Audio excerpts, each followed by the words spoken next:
आप वीडियो के अंदर देख सकते हैं कि कौन सा क्वेश्चन जो है वो किस टाइमिंग पर मौजूद है। इसके अलावा कि कौन से क्वेश्चन का कौन सा पार्ट जो है किस टाइमिंग पर मौजूद है, एग्जैक्ट डायरेक्ट वहीं पर जाना चाहते हैं आप, तो इस वीडियो की डिस्क्रिप्शन में जाइए।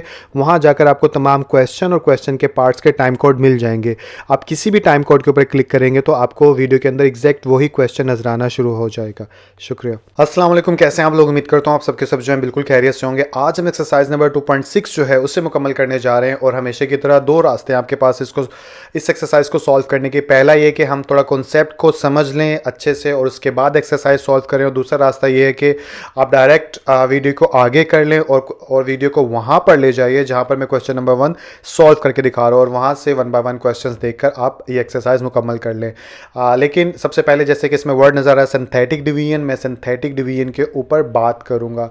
आपकी बुक में अगर पीछे पेजेस करेंगे तो पेज नंबर 35 पे आपको ये डेफिनेशन भी नज़र आएगी सिंथेटिक डिवीजन की। तो सबसे पहले मैं सिंथेटिक डिवीजन का कॉन्सेप्ट के ऊपर बात करूंगा, फिर इसके स्टेप्स के ऊपर बात करूंगा, जो कि जैसे कि आपको बताया भी गया है बुक के पिछले पेजेस पे कि किस किस तरह से सिंथेटिक डिवीजन के स्टेप्स होते हैं। और उसके बाद मैं बात करूंगा एग्जाम्पल की मदद से समझाऊंगा सिंथेटिक डिवीजन, और फिर एक्सरसाइज सॉल्व करने जाऊंगा। तो चलिए सबसे पहले बात करते हैं सिंथेटिक डिवीजन के ऊपर कि सिंथेटिक डिवीजन जो है किसे कहा जाता है। इसके अंदर जैसे कि आप डिवीजन का वर्ड आ गया तो यहाँ से आप लोगों को पता चल गया होगा कि डिवीजन किसे कहा जाता है। डिवीजन डिवाइड करने को बोला जाता है, जिसका सिंबल ये होता है। तो अब डिवीजन का मतलब अगर आप लोगों को पता चल गया तो सिंथेटिक डिवीजन का मतलब भी आप लोगों के माइंड में ये आया होगा कि कहीं ना कहीं सिंथेटिक डिवीजन जो है वो डिवाइड करने के हवाले से ही किसी न किसी चीज़ का नाम है। अब डिवाइड करने की बात अगर करूँ तो डिवाइड अभी तक जितना आपने मैथ में पढ़ा है तो डिवाइड करने से आप लोगों के माइंड में जो डिवीजन आती है या डिवाइड करने का जो तरीका आता है, उस मेथड या उस तरीके का नाम है लॉन्ग डिवीजन मेथड। तो उस तरीके को भी एक बार देख लेते हैं ताकि सिंथेटिक डिवीजन अच्छे से समझ सकें हम। तो यहाँ पर मैंने आप लोगों के लिए पिक्चर रखी हुई है ताकि वक्त बच जाए और आप लोगों को जल्दी से समझ में आ जाए। तो ये मेथड दोनों के दोनों जो हैं लॉन्ग डिवीजन मेथड कहलाते हैं। ये जो है सिंपल नंबर्स को लेकर के डिवाइड कर यानी इसमें डिवाइड किया गया है, और इसके अंदर मैथमेटिकल या फिर अल्जेब्रिक पॉलिनोमियल्स जो होती है, जैसे एक पॉलिनोमियल ये हो गई, एक पॉलिनोमियल ये हो गई, तो इसमें पॉलिनोमियल्स को डिवाइड किया गया है। लेकिन दोनों के अंदर जो मेथड है वो लॉन्ग डिवीजन का ही है। ये मेथड भी लॉन्ग डिवीजन का है और ये मेथड भी लॉन्ग डिवीजन का है। तो एक बात तो समझ में आ गई कि अभी तक जो भी क्वेश्चंस हम करते थे वो सारे के सारे लॉन्ग डिवीजन मेथड को इस्तेमाल करके डिवाइड किसी भी दो चीज़ों को आपस में करते थे, चाहे वो नंबर हो चाहे वो पॉलिनोमियल हो। लेकिन अभी जो आप सीखोगे डिवाइड करने का एक अलग मेथड या तरीके को सीखोगे जिसे सिंथेटिक डिवीजन कहा जाता है। तो कंक्लूजन क्या निकला? सिंथेटिक डिवीजन जो है डिवाइड करने का एक मेथड है। अब सवाल ये पैदा होता है कि सर अगर सिंथेटिक डिवीजन के अंदर भी डिवाइड ही किया जाता है और लॉन्ग डिवीजन मेथड के अंदर भी डिवाइड किया जाता है, तो इन दोनों में बेसिकली फ़र्क क्या है? तो फ़र्क की अगर बात करूं तो इसका तो जैसे नाम है लॉन्ग डिवीजन मेथड, ठीक है, तो इसका ऑपोजिट जो है सिंथेटिक डिवीजन का मीन है कि सिंथेटिक डिवीजन का मतलब होता है शॉर्टकट ऑफ लॉन्ग डिवीजन।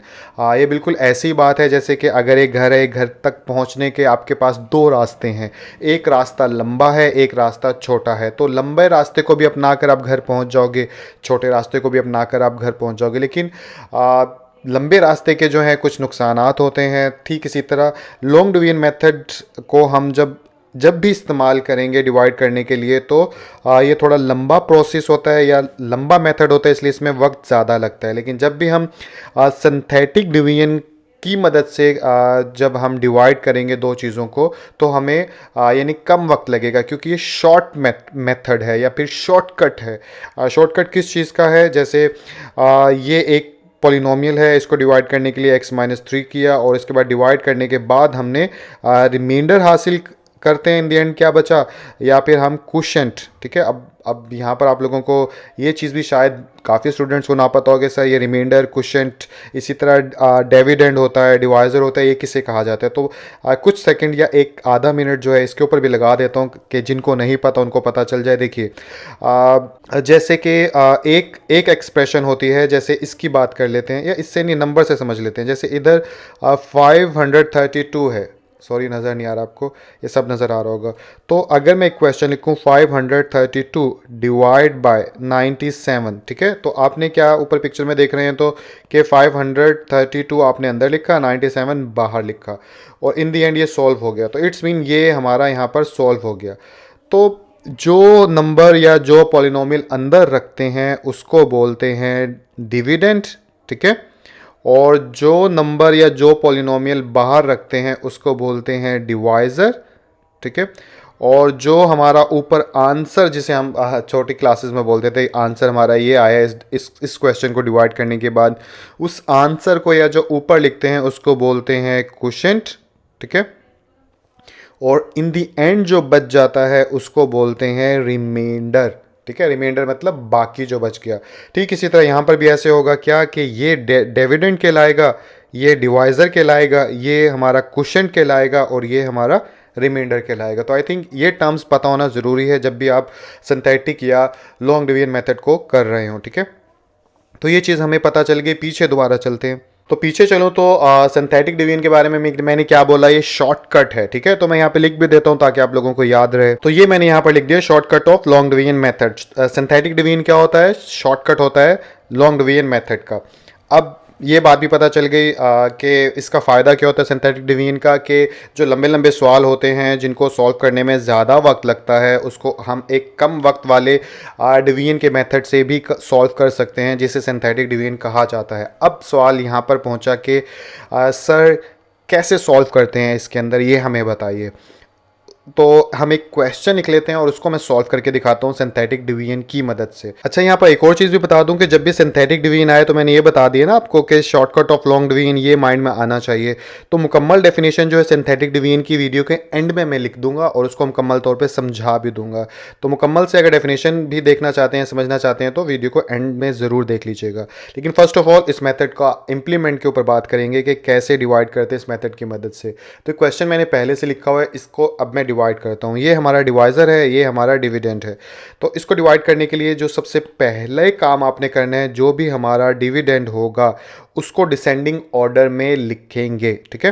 तो फर्स्ट स्टेप जो डिविडेंड है उसको डिसेंडिंग ऑर्डर में लिखो। कैसे डिसेंडिंग ऑर्डर किसे कहते हैं, इस तरतीब के साथ, जैसे बड़े से छोटे की तरफ, जैसे 5 4 3 2 1, यानी इस तरतीब से हम लिखेंगे। मैं लिख के दिखाता हूँ तो ज़्यादा अच्छे से समझ में आएगी। जैसे सबसे पहला टर्म कौन सा है, 5x की पावर 4, ठीक है। उसके बाद है x की पावर 3, तो यहाँ पे लिख लूँगा प्लस x की पावर 3।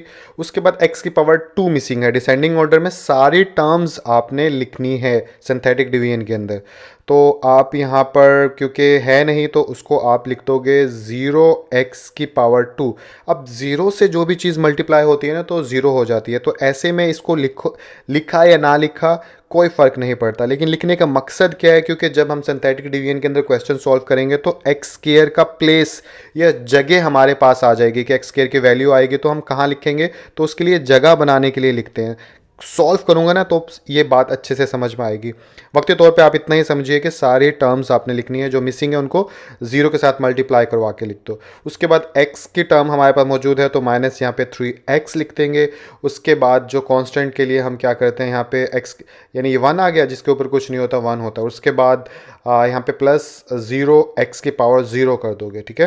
तो इस तरह से ये हमारा क्या हो गया, डिविडेंड, जिसको हमने यानी ये था पहले, अब इसको इस तरह से लिख दिया। अब इसके बाद जो है फर्स्ट स्टेप आपको पता चल गया क्या करना था, डिसेंडिंग ऑर्डर्स में सारे डिविडेंड को लिखना था। सेकंड स्टेप जो है वो क्या होता है, आप डिवाइज़र से x की वैल्यू निकालेंगे। तो x की वैल्यू कैसे निकालेंगे, अब सवाल ये पैदा होता है, जैसे x माइनस 2 है, इससे x की वैल्यू निकालने के लिए हम क्या करेंगे, x minus 2 is equal to 0, और माइनस 2 जब उधर गया तो क्या हो जाएगा, पॉजिटिव 2।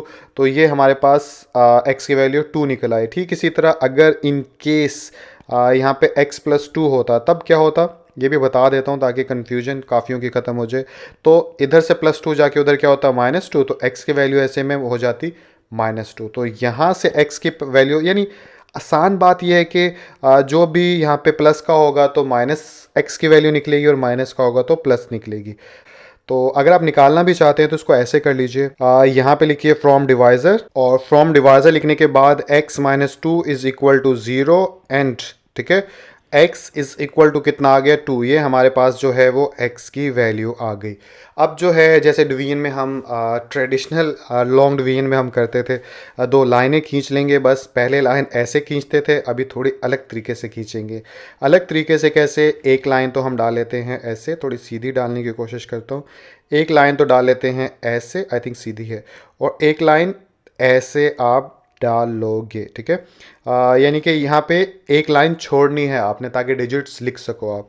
तो उसके बाद यहाँ पर आप लिख लोगे डिविडेंड, यानी कि ये वाली एक्सप्रेशन, ठीक है। नज़र नहीं आ रहा? अब नज़र आ रहा होगा कि यहाँ पे जब डिविडेंड लिखेंगे तो सिर्फ डिविडेंड के कोफिशेंट्स आपने लिखने हैं, ठीक है। अब सवाल यहाँ पर ये भी पैदा होता है कि कोफिशेंट किसे कहा जाता है। तो देखिए 5x4 इस टर्म के अंदर जो x वाली वैल्यू होती है इसको वेरिएबल कहा जाता है, और जो इसके साथ नंबर होता है शुरू के अंदर उससे बोला जाता है कोफिशेंट्स। तो तमाम यानी कि डिविडेंड के सिर्फ आप कोफिशेंट लिखोगे। तो कोफिशेंट लिखूँ तो फर्स्ट का कोफिशेंट क्या है? ओनली 5, तो इधर आ जाएगा 5। इधर क्या है? इधर +1 है, जहाँ कुछ नहीं होता 1 होता है, तो यहाँ पे आप लिख लोगे +1। तो प्लस लिखने के लिए प्लस लिखो ना लिखो तो 1 ही होता है, जिसके साथ कुछ नहीं होता वो प्लस होता है, तो इसलिए ओनली 1 भी लिख सकता हूँ मैं। इधर जो है 0 लिख लेंगे ओनली, क्योंकि इसके साथ 0 था तो यहाँ पे आ जाएगा 0। इधर जो है -3 कोफिशेंट है, तो यहाँ पे लिख लेते हैं थोड़े से स्पेस के बाद -3। इधर अगेन से फिर 0 है, तो यहाँ पे लिख लेते हैं 0। तो इस तरह से आप लिख लोगे। इस तरह लिखने के बाद अब इधर क्या लिखोगे? इधर डिवाइज़र यानी कि x की जो वैल्यू निकाली थी वो लिखेंगे, तो वो निकाली थी 2, तो इधर आ गया 2 हमारे पास। फर्स्ट स्टेप हो गया क्लियर, तमाम के कोफिशिएंट्स लिख लिए। अब हम क्या करेंगे? अब हम ये करेंगे कि जो फर्स्ट डिजिट होगा उसको वैसे का वैसा नीचे उतार लेंगे। तो यहाँ पे आ जाएगा आपका 5, और इसके बाद हम क्या करेंगे? इसके बाद अब मैं कलर चेंज कर लेता हूँ। आप इस 5 को 2 के साथ मल्टीप्लाई कर दोगे, जो भी आंसर होगा उसको इधर जो नंबर होगा डिवाइज़र का उसके साथ मल्टीप्लाई कर दोगे। तो 5 टू द कितना होता है? 10। तो जो आंसर होगा उसको लिखोगे आप इधर। क्लियर हो गया? और इधर लिखने के बाद अभी ये भी प्लस का है, ये भी प्लस का है, तो इन दोनों को अगर ऐड करूं तो मेरे पास कितना आ जाता है? मेरे पास 11 आ जाता है, तो यहाँ पे लिख दूंगा 11। इसके बाद अगेन वही स्टेप रिपीट करेंगे कि इधर 11 को आप मल्टीप्लाई करवा दोगे अगेन से 2 के साथ। तो 11 को 2 के साथ मल्टीप्लाई करवाएंगे तो मेरे पास आ जाएगा 22, तो यहाँ पे आ गया हमारा 22। अब यानी कि प्लस के हैं दोनों 0 और 22, तो इन दोनों को ऐड करेंगे तो इधर भी आ जाएगा 22। अगेन से वही चीज़ रिपीट करेंगे। अब 22 को जो है मैं 2 के साथ मल्टीप्लाई करवा दूंगा।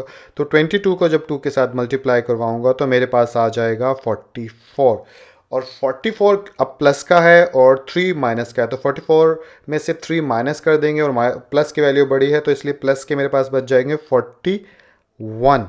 इसके बाद हम क्या करेंगे? अगेन से वही स्टेप रिपीट कि 41 को आप 2 के साथ मल्टीप्लाई करवा दोगे। तो 41 को 2 के साथ मल्टीप्लाई करवाएंगे तो आंसर आ जाएगा 82। तो यहाँ पे लिखूँगा मैं 82, और 82 में 0 ऐड करेंगे तो मेरे पास आ जाएगा 82। यहाँ तक बात क्लियर? कैसे मल्टीप्लाई आप लोगों को पता चल गया होगा। और उसके बाद हम क्या करेंगे? एक लाइन इधर ड्रॉ कर देंगे। इधर क्यों ड्रॉ कर देंगे? क्योंकि ये जो इस पर 82 है ये अलग से एक खास वैल्यू को रिप्रेजेंट करता है, किसको मैं अभी बताता हूँ। तरतीब से चलते हैं। अब इसके बाद हम क्या करेंगे?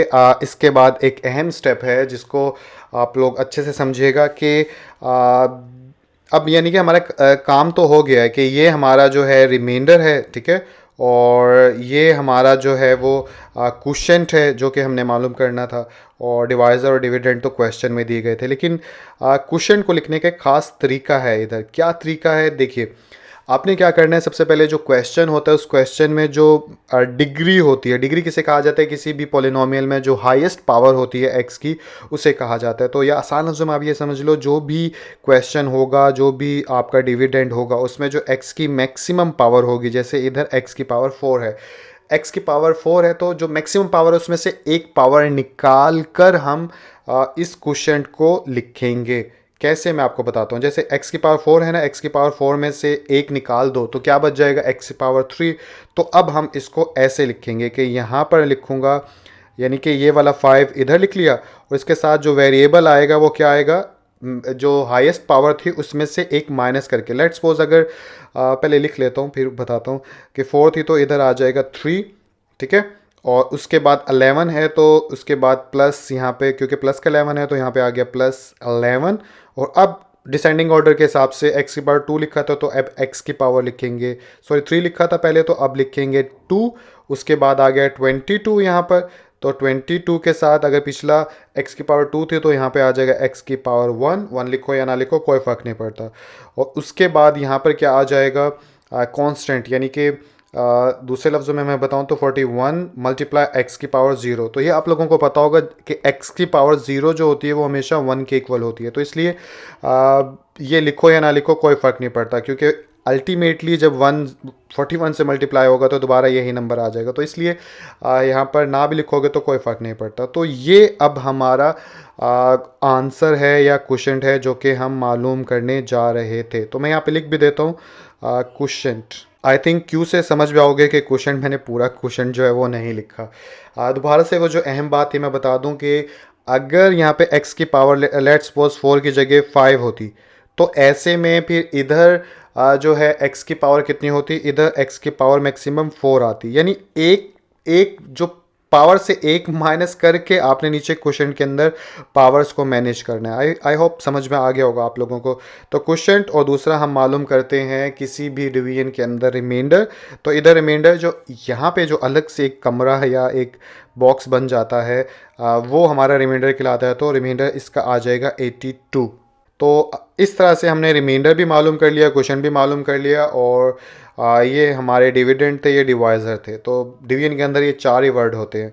तो आई होप अब आप देखिए कि लॉन्ग डिवीजन के अंदर जो है किस तरह से हम बार बार मल्टीप्लाई करते हैं, एक लंबा प्रोसेस होता है, लेकिन इससे शॉर्टकट इसीलिए ही कहा जाता है कि इधर इतने से हिस्से के अंदर ही बस हमने एक बार नंबर्स लिखे और हमारे पास क्वेश्चन भी आ गया और रिमाइंडर भी आ गया। तो सिंथेटिक डिवीजन जो है वो इस तरह से की जाती है किसी भी क्वेश्चन की। अब लास्ट में जो है इसकी डेफिनेशन लिख देता हूँ सिंथेटिक डिवीजन की, ताकि सारी क्लैरिटी आप लोगों को माइंड के अंदर आ जाए। तो ऊपर चलें तो ऊपर मैंने डेफिनेशन लिखी हुई है। ये हमारे पास सिंथेटिक डिवीजन आ गया। शॉर्ट में इसको ये बोलते हैं, कंप्लीट डेफिनेशन पढ़ लेते हैं एक बार। Synthetic division is the process of finding the quotient and remainder. तो ऑब्वियसली बात है यही है कि सिंथेटिक डिवीजन किस लिए इस्तेमाल की जाती है, इसलिए इस्तेमाल की जाती है कि क्वोशिएंट मालूम कर सकें और रिमाइंडर मालूम कर सकें। तो अगर दिखाऊं तो देखिए इन दी एंड हमने क्वोशिएंट मालूम किया और रिमाइंडर मालूम किया है। किसी भी डिवीजन का मतलब ही ये होता है। आगे अगर चलूँ तो कब क्वोशिएंट और रिमाइंडर मालूम कर सकें, वो ये बात बोल रहा है कि when a polynomial is divided by a linear polynomial. अब जो है बड़ी इंपॉर्टेंट बात आपको समझ में आएगी कि लीनियर पॉलिनोमियल का जिक्र क्यों किया गया है यहाँ पर। तो देखिए लीनियर पॉलिनोमियल का जिक्र इसलिए किया गया है कि जितनी भी सिंथेटिक डिवीजन के थ्रू डिवाइड के क्वेश्चंस होते हैं उन सब में 2 शर्त होती हैं। वैसे तो मुझे पहले बताना चाहिए था, लेकिन क्योंकि डेफिनेशन का फ़ायदा यही होता है, इसमें सब चीज़ क्लियर हो जाती है। देखिए 2 शर्तें होनी चाहिए अगर आपने क्वेश्चन जो है वो सिंथेटिक डिवीजन के थ्रू सॉल्व करना है कोई भी डिवाइड करने के लिए। पहली शर्त ये होनी चाहिए कि जो हमारा यानी कि डिवाइज़र है उस डिवाइज़र के अंदर जो x की पावर होगी वो मैक्सिमम 1 होगी। ऐसा नहीं होगा कि x की पावर यहाँ पर 2 है और आप इस क्वेश्चन को सॉल्व करने जा रहे हो सिंथेटिक डिवीजन के थ्रू, ठीक है। इसीलिए लीनियर का वर्ड इस्तेमाल किया गया कि ये एक लीनियर पॉलिनोमियल है। लीनियर पॉलिनोमियल किसे कहा जाता है, लीनियर का मतलब ये होता है 1, ठीक है। ये भी एक तो समझाने बैठो तो हर चीज़ की डेप्थ निकल के आती है। लीनियर का मतलब 1 होता है। तो किसी भी पॉलिनोमियल के अंदर जब x की पावर 1 होती है तो उसे लीनियर पॉलिनोमियल बोला जाता है। तो पहली कंडीशन क्या हो गया, लीनियर पॉलिनोमियल के लीनियर पॉलिनोमियल होनी चाहिए डिवाइज़र। सेकंड कंडीशन ये होती है कि जो हमारा डिवाइज़र होता है इसमें जो वेरिएबल होता है, वेरिएबल के साथ जो कोफिशिएंट होता है, ठीक है, वो कोफिशिएंट हमेशा 1 होना चाहिए। अगर तो 1 है तो आप सिंथेटिक डिवीजन के मेथड से आप किसी भी क्वेश्चन को सॉल्व कर सकते हो। अगर 1 नहीं है तो आप नहीं कर सकते। यानी कि अगर यहाँ 2 होता, 3 होता, 4 होता तो आप सिंथेटिक डिवीजन की मदद से इस क्वेश्चन को सॉल्व नहीं कर पाते। तो सेकंड कंडीशन क्या है, कोफिशिएंट 2 होना चाहिए। सॉरी 2 बोला, कोफिशिएंट 1 होना चाहिए। डेफिनेशन के अंदर भी तो लिखा हुआ है, लेकिन बस ये 2 कंडीशन होती है डिवाइज़र की। अगर ये होंगी तो आप कोई भी क्वेश्चन सॉल्व कर सकते हो सिंथेटिक डिवीजन की मदद से, ठीक है। तो इसीलिए यहाँ पे लिखा हुआ है कि आप सिंथेटिक डिवीजन जो है तभी इस्तेमाल कर सकते हो जब पॉलिनोमियल जो है वो डिवाइडेड हो रही है किससे, लीनियर पॉलिनोमियल से, यानी x की पावर 1 वाली पॉलिनोमियल से डिवाइड हो रही है। आगे अगर चलें इस डेफिनेशन में तो क्या लिखा हुआ है, in fact synthetic division is simply shortcut of long division method. दरअसल सिंथेटिक डिवीजन जो है एक शॉर्टकट का नाम है लॉन्ग डिवीजन मेथड का। तो आई होप डेफिनेशन भी आप लोगों को समझ में आ गई। तो जितना मैं जानता था इनके हवाले से, सिंथेटिक डिवीजन के हवाले से, वो आप लोगों को बता दिया, समझ भी आ गया होगा। तो क्वेश्चन नंबर 1 आप लोगों को स्क्रीन के ऊपर नजर आ रहा है, इसको एक बार पढ़ लेते हैं, समझते हैं कि इसमें क्या बोला जा रहा है और उसके बाद 1 बाय 1 क्वेश्चन को सॉल्व करेंगे। तो इसमें बोला जा रहा है यूज सिंथेटिक डिवीजन, आपने सिंथेटिक डिवीजन को इस्तेमाल करना है क्या करने के लिए, find the quotient and the remainder, quotient और रिमाइंडर मालूम करने के लिए। व्हेन, जब ये क्वेश्चंस आपको दिए गए हों, या फिर दूसरे लफ्ज़ों में बोलूं तो ये डिविडेंड और डिवाइज़र दिया गया हो। तो दोबारा से बता देता हूं कि जो भी क्वेश्चंस हैं, इन क्वेश्चंस के आपने क्वोशिएंट और रिमाइंडर मालूम करने हैं और किस डिवीजन के मेथड को इस्तेमाल करते हुए मालूम करने हैं, सिंथेटिक डिवीजन के मेथड को इस्तेमाल करते हुए मालूम करने हैं। अब सवाल ये पैदा होता है कि सर सिंथेटिक डिवीजन किसे कहते हैं, क्वोशिएंट किसे कहते हैं, रिमाइंडर किसे कहते हैं, या जो आप कह रहे हैं डिविडेंड और डिवाइज़र किसे कहते हैं। तो इन सब क्वेश्चंस के अगर आपको आंसर चाहिए तो वीडियो को शुरू से देखना पड़ेगा आप लोगों को, और ताकि, क्योंकि उसके अंदर मैंने सारा कुछ डिटेल वाइज बताया है, ठीक है। अगर आप लोगों को पता है तो वीडियो को यहाँ से आगे की तरफ देखना शुरू कर दीजिए। तो इस क्वेश्चन को सॉल्व करूँ तो सॉल्व करने के लिए सबसे पहले मैं क्या करूँगा, यहाँ पे लिखूँगा सोल्यूशन, और सोल्यूशन लिखने के बाद जो है पहला स्टेप क्या होगा इस क्वेश्चन को सॉल्व करने के लिए, कि जो भी आपका डिविडेंड या पॉलिनोमियल होगी उसको आप पी ऑफ एक्स का नाम देने के बाद यहाँ पर लिख दोगे। तो यहाँ पे लिख दूंगा P of X is equal to X square plus 7x minus 1। First step हमारा क्या है, पी ऑफ एक्स का नाम दे देना है आपने डिविडेंड को। पी मीन क्या है, पी मीन पॉलिनोमियल है, जो कि ये वाली पॉलिनोमियल है। और इसके बाद आप क्या करेंगे, सेकंड स्टेप में आप डिवाइजर से एक नंबर गेट करोगे, जिस नंबर को इस्तेमाल करते हुए आप क्वेश्चन को सॉल्व करोगे, या वो नंबर जो है डिवाइड करने के लिए आपका एज अ डिवाइज़र काम करेगा। ज़्यादातर टीचर जो है वो नंबर गेट करने के लिए जो मेथड इस्तेमाल करते हैं वो भी आप लोगों को बता देता हूँ कि ज़्यादातर टीचर इस तरह से बताते हैं कि x की वैल्यू मालूम करनी है तो क्या हो गया, x प्लस 1 लिखने के बाद इसको 0 के इक्वल रख दो, और यहाँ से +1 जो है उधर जाके -1 हो जाएगा। तो इन दी एंड ये वो नंबर आ गया -1, जिसको हम इस्तेमाल करेंगे इस क्वेश्चन को सॉल्व करने के लिए। लेकिन ये भी ठीक लगता है तो आप ऐसे भी कर सकते हो, लेकिन जो मैं मेथड इस्तेमाल करूँगा वो बुक वाला ही करूँगा, बिकॉज मुझको वो यानी उस मेथड से ज़्यादा कंफर्टेबल फील होता है। मैं ये तो नहीं कह रहा क्योंकि ये डाउटेड है, पता नहीं, जो ओरिजिनल तरीका है ना वो मुझे वही लगता है जो बुक वाला है। तो उसके मुताबिक हम तमाम क्वेश्चंस को सॉल्व करेंगे। उसके मुताबिक आप क्या करेंगे, उसके मुताबिक आप सिंपल ये करेंगे कि सेकंड स्टेप में जो भी डिवाइज़र होगा उसको आप x माइनस ए के इक्वल रख दोगे। तो मैं लिख के दिखाता हूँ आपको। आप यहाँ पे क्या करोगे, x माइनस ए, और ये यहाँ पे इसको इक्वल रख दिया मैंने क्वेश्चन के डिवाइज़र के इक्वल। और इसके बाद आप क्या करोगे, इसके बाद जो है सो लिहाजा a की वैल्यू निकाल लोगे। तो a किसके बराबर आएगा, a बराबर आ जाएगा -1 के। अब दो क्वेश्चंस आप लोगों के माइंड में आएंगे। पहला क्वेश्चन तो ये आएगा कि सर ये x माइनस ए में a किस चीज़ को रिप्रेजेंट कर रहा है। तो पहले इसका जवाब दे देता हूँ। ये जो a जो है ये बेसिकली आपने नीचे देख लिया, जो नंबर हमें रिक्वायर्ड है, चाहिए है, उसको रिप्रेजेंट कर रहा है, ठीक है। सेकंड क्वेश्चन ये आप लोगों के माइंड में आ सकता है कि सर ए की वैल्यू आपने फाइंड आउट कैसे की। तो इस क्वेश्चन के अंदर मैं बता देता हूँ कि कैसे वैल्यू फाइंड आउट करते हैं, बाकी के अंदर आपको डायरेक्ट करके दिखा दूंगा, बताऊंगा नहीं। तो x minus A is equal to X plus 1। तो यहाँ से a की वैल्यू आपने मालूम करनी है, तो इस x को मैं इधर ले आऊँगा और ये कैंसिल हो जाएगा। कैसे, x माइनस ए, फिर x इधर आके उधर प्लस का था, इधर आके माइनस का हो गया, इधर 1 बच गया। तो ये इससे cancel, minus A is equal to 1, और उसके बाद ये a इज इक्वल टू -1 आ जाएगा। कैसे आया, इसको भी -1 से डिवाइड कर दिया, इसको भी -1 से डिवाइड कर दिया, तो माइनस कैंसिल हो जाएगा a वाला। तो इस तरह से ये देखिए a की वैल्यू हमारे पास आ गई। अब जो है सिंथेटिक डिवीजन की मदद से हम क्वेश्चन को सॉल्व कर लेते हैं, और इसको यहाँ से मैं मिटा देता हूँ। इस चीज़ को है थोड़ा सा ऊपर कर लेते हैं ताकि क्वेश्चन जो है एक रिदम के साथ आगे बढ़ता हुआ नज़र आए। यस, ये यहाँ पर ठीक है, ठीक है। तो अब मैं क्या करूँगा, अब दो लाइनें खींचूंगा जैसे कि डिवीजन के क्वेश्चंस करते हुए खींचते हैं। लेकिन पहले लॉन्ग डिवीजन में ऐसे खींचते थे, लेकिन यहाँ पर ऐसे नहीं होगा। यहाँ पर होगा ऐसे करके बल्कि सीधी लाइन ये सीधी हो गई, और एक लाइन छोड़ देनी है आपने, और उसके बाद यहाँ पे एक स्ट्रेट लाइन सीधी करके डाल दोगे। उसके बाद हम क्या करेंगे, उसके बाद डिसेंडिंग ऑर्डर में इस पॉलिनोमियल को लिख लेंगे। डिसेंडिंग ऑर्डर कौन सा होता है, आप बड़े से छोटे की तरफ, ये जो एक्सपोनेंशियल फॉर्म को सामने रखते हुए। जैसे मैं आपको बताता हूँ, और आपने सिर्फ कोफिशिएंट्स लिखने। अगेन से मैं बता रहा हूँ कि सिंथेटिक डिवीजन को डिटेल में जो बताया है वो मैंने वीडियो के शुरू में डिटेल वीडियो बना दी 18 मिनट की, इसीलिए कि आप वहाँ पे सारा कुछ समझिए। यहाँ पे सिंपल क्वेश्चन सॉल्व करते हैं। तो सबसे पहले डिसेंडिंग ऑर्डर में जो भी पॉलिनोमियल होगी उसके कोफिशिएंट्स को हम लिख लेंगे। तो फर्स्ट में क्या है, एक्स स्क्वायर के साथ कोफिशिएंट क्या है, 1 है, तो यहाँ पे आ जाएगा +1। ठीक है, सीधा लिखूँ तो ये +1 आ गया हमारा। उसके बाद यहाँ पे x है तो इसका कोफिशिएंट क्या है, +7, तो पॉजिटिव नहीं लिखते, तो 7 आ गया। उसके बाद कांस्टेंट में हमारे पास -1 है, तो यहाँ पे आ जाएगा -1। और जो नंबर हमें डिवाइजर का हमने मालूम किया है वो कौन सा है, वो है ये वाला। ठीक है, तो ये किसके इक्वल है, a-1 के, तो यहाँ पे आ जाएगा -1। इसके बाद हम क्या करेंगे, इसके बाद सिंपल कलर चेंज कर लेता हूँ ताकि आप लोगों को आसानी हो। जो पहला नंबर होगा इसको वैसे का वैसे नीचे उतार दोगे, तो यहाँ पे आ जाएगा 1।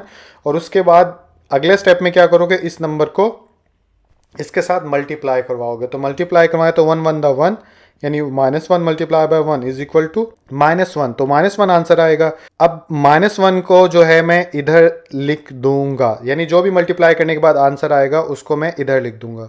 अब इसके बाद इसको सॉल्व करूं तो -7 पॉजिटिव है, -1 है, तो इधर 6 आ जाएगा।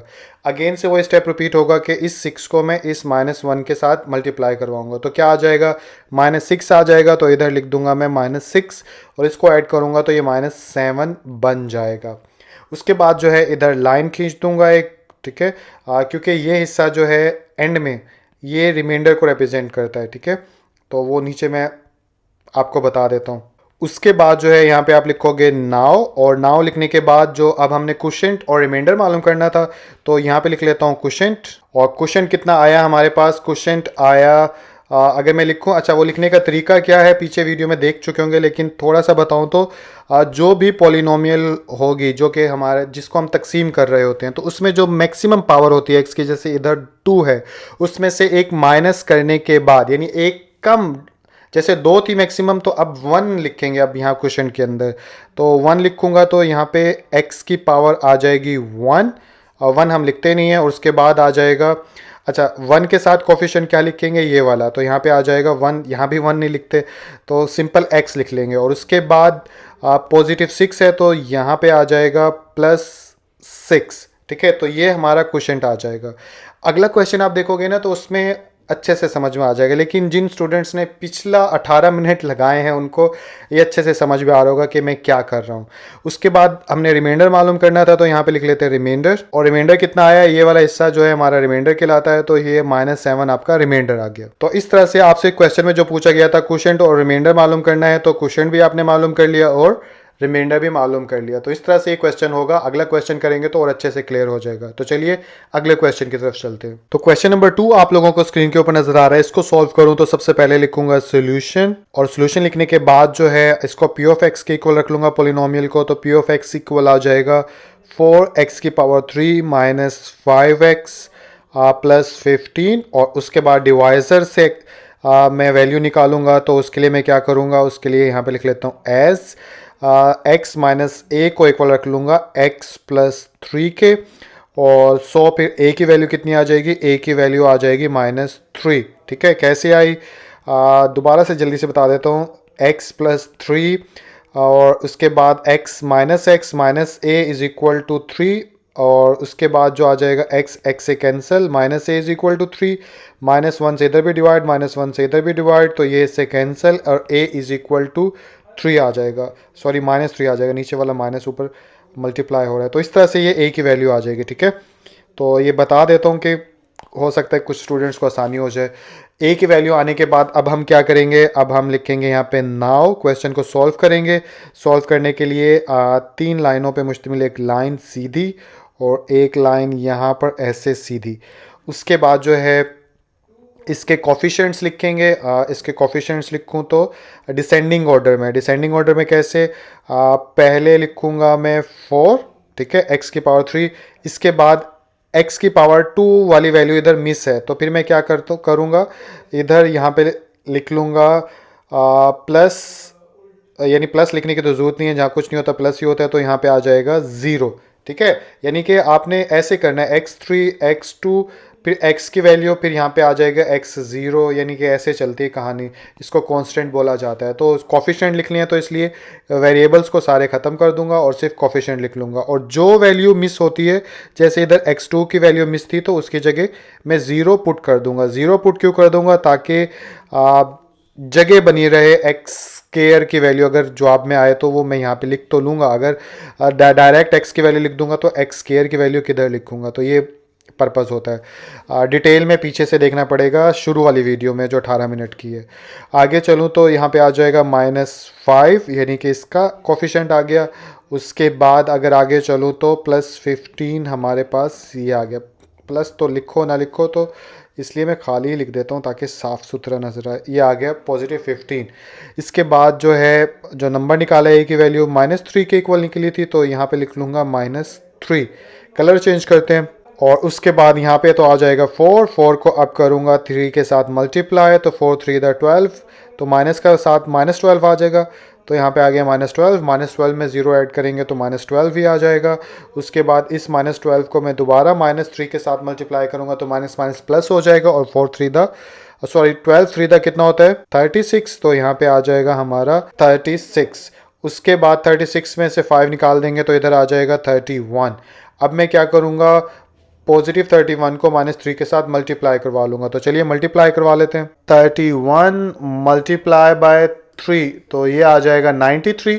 तो एक माइनस का नंबर है तो इधर आ जाएगा -93, और -93 में से +15 निकाल दो, तो इसमें से मैं माइनस कर दूं 15 प्लस माइनस, तो सेट कर लेंगे 78। तो माइनस की वैल्यू बड़ी है तो -78 इधर आ जाएगा, और यहाँ पे आ जाएगी एक लाइन, क्योंकि वो वाला हिस्सा रिमाइंडर कहलाता है। तो चलिए अब लिखते हैं।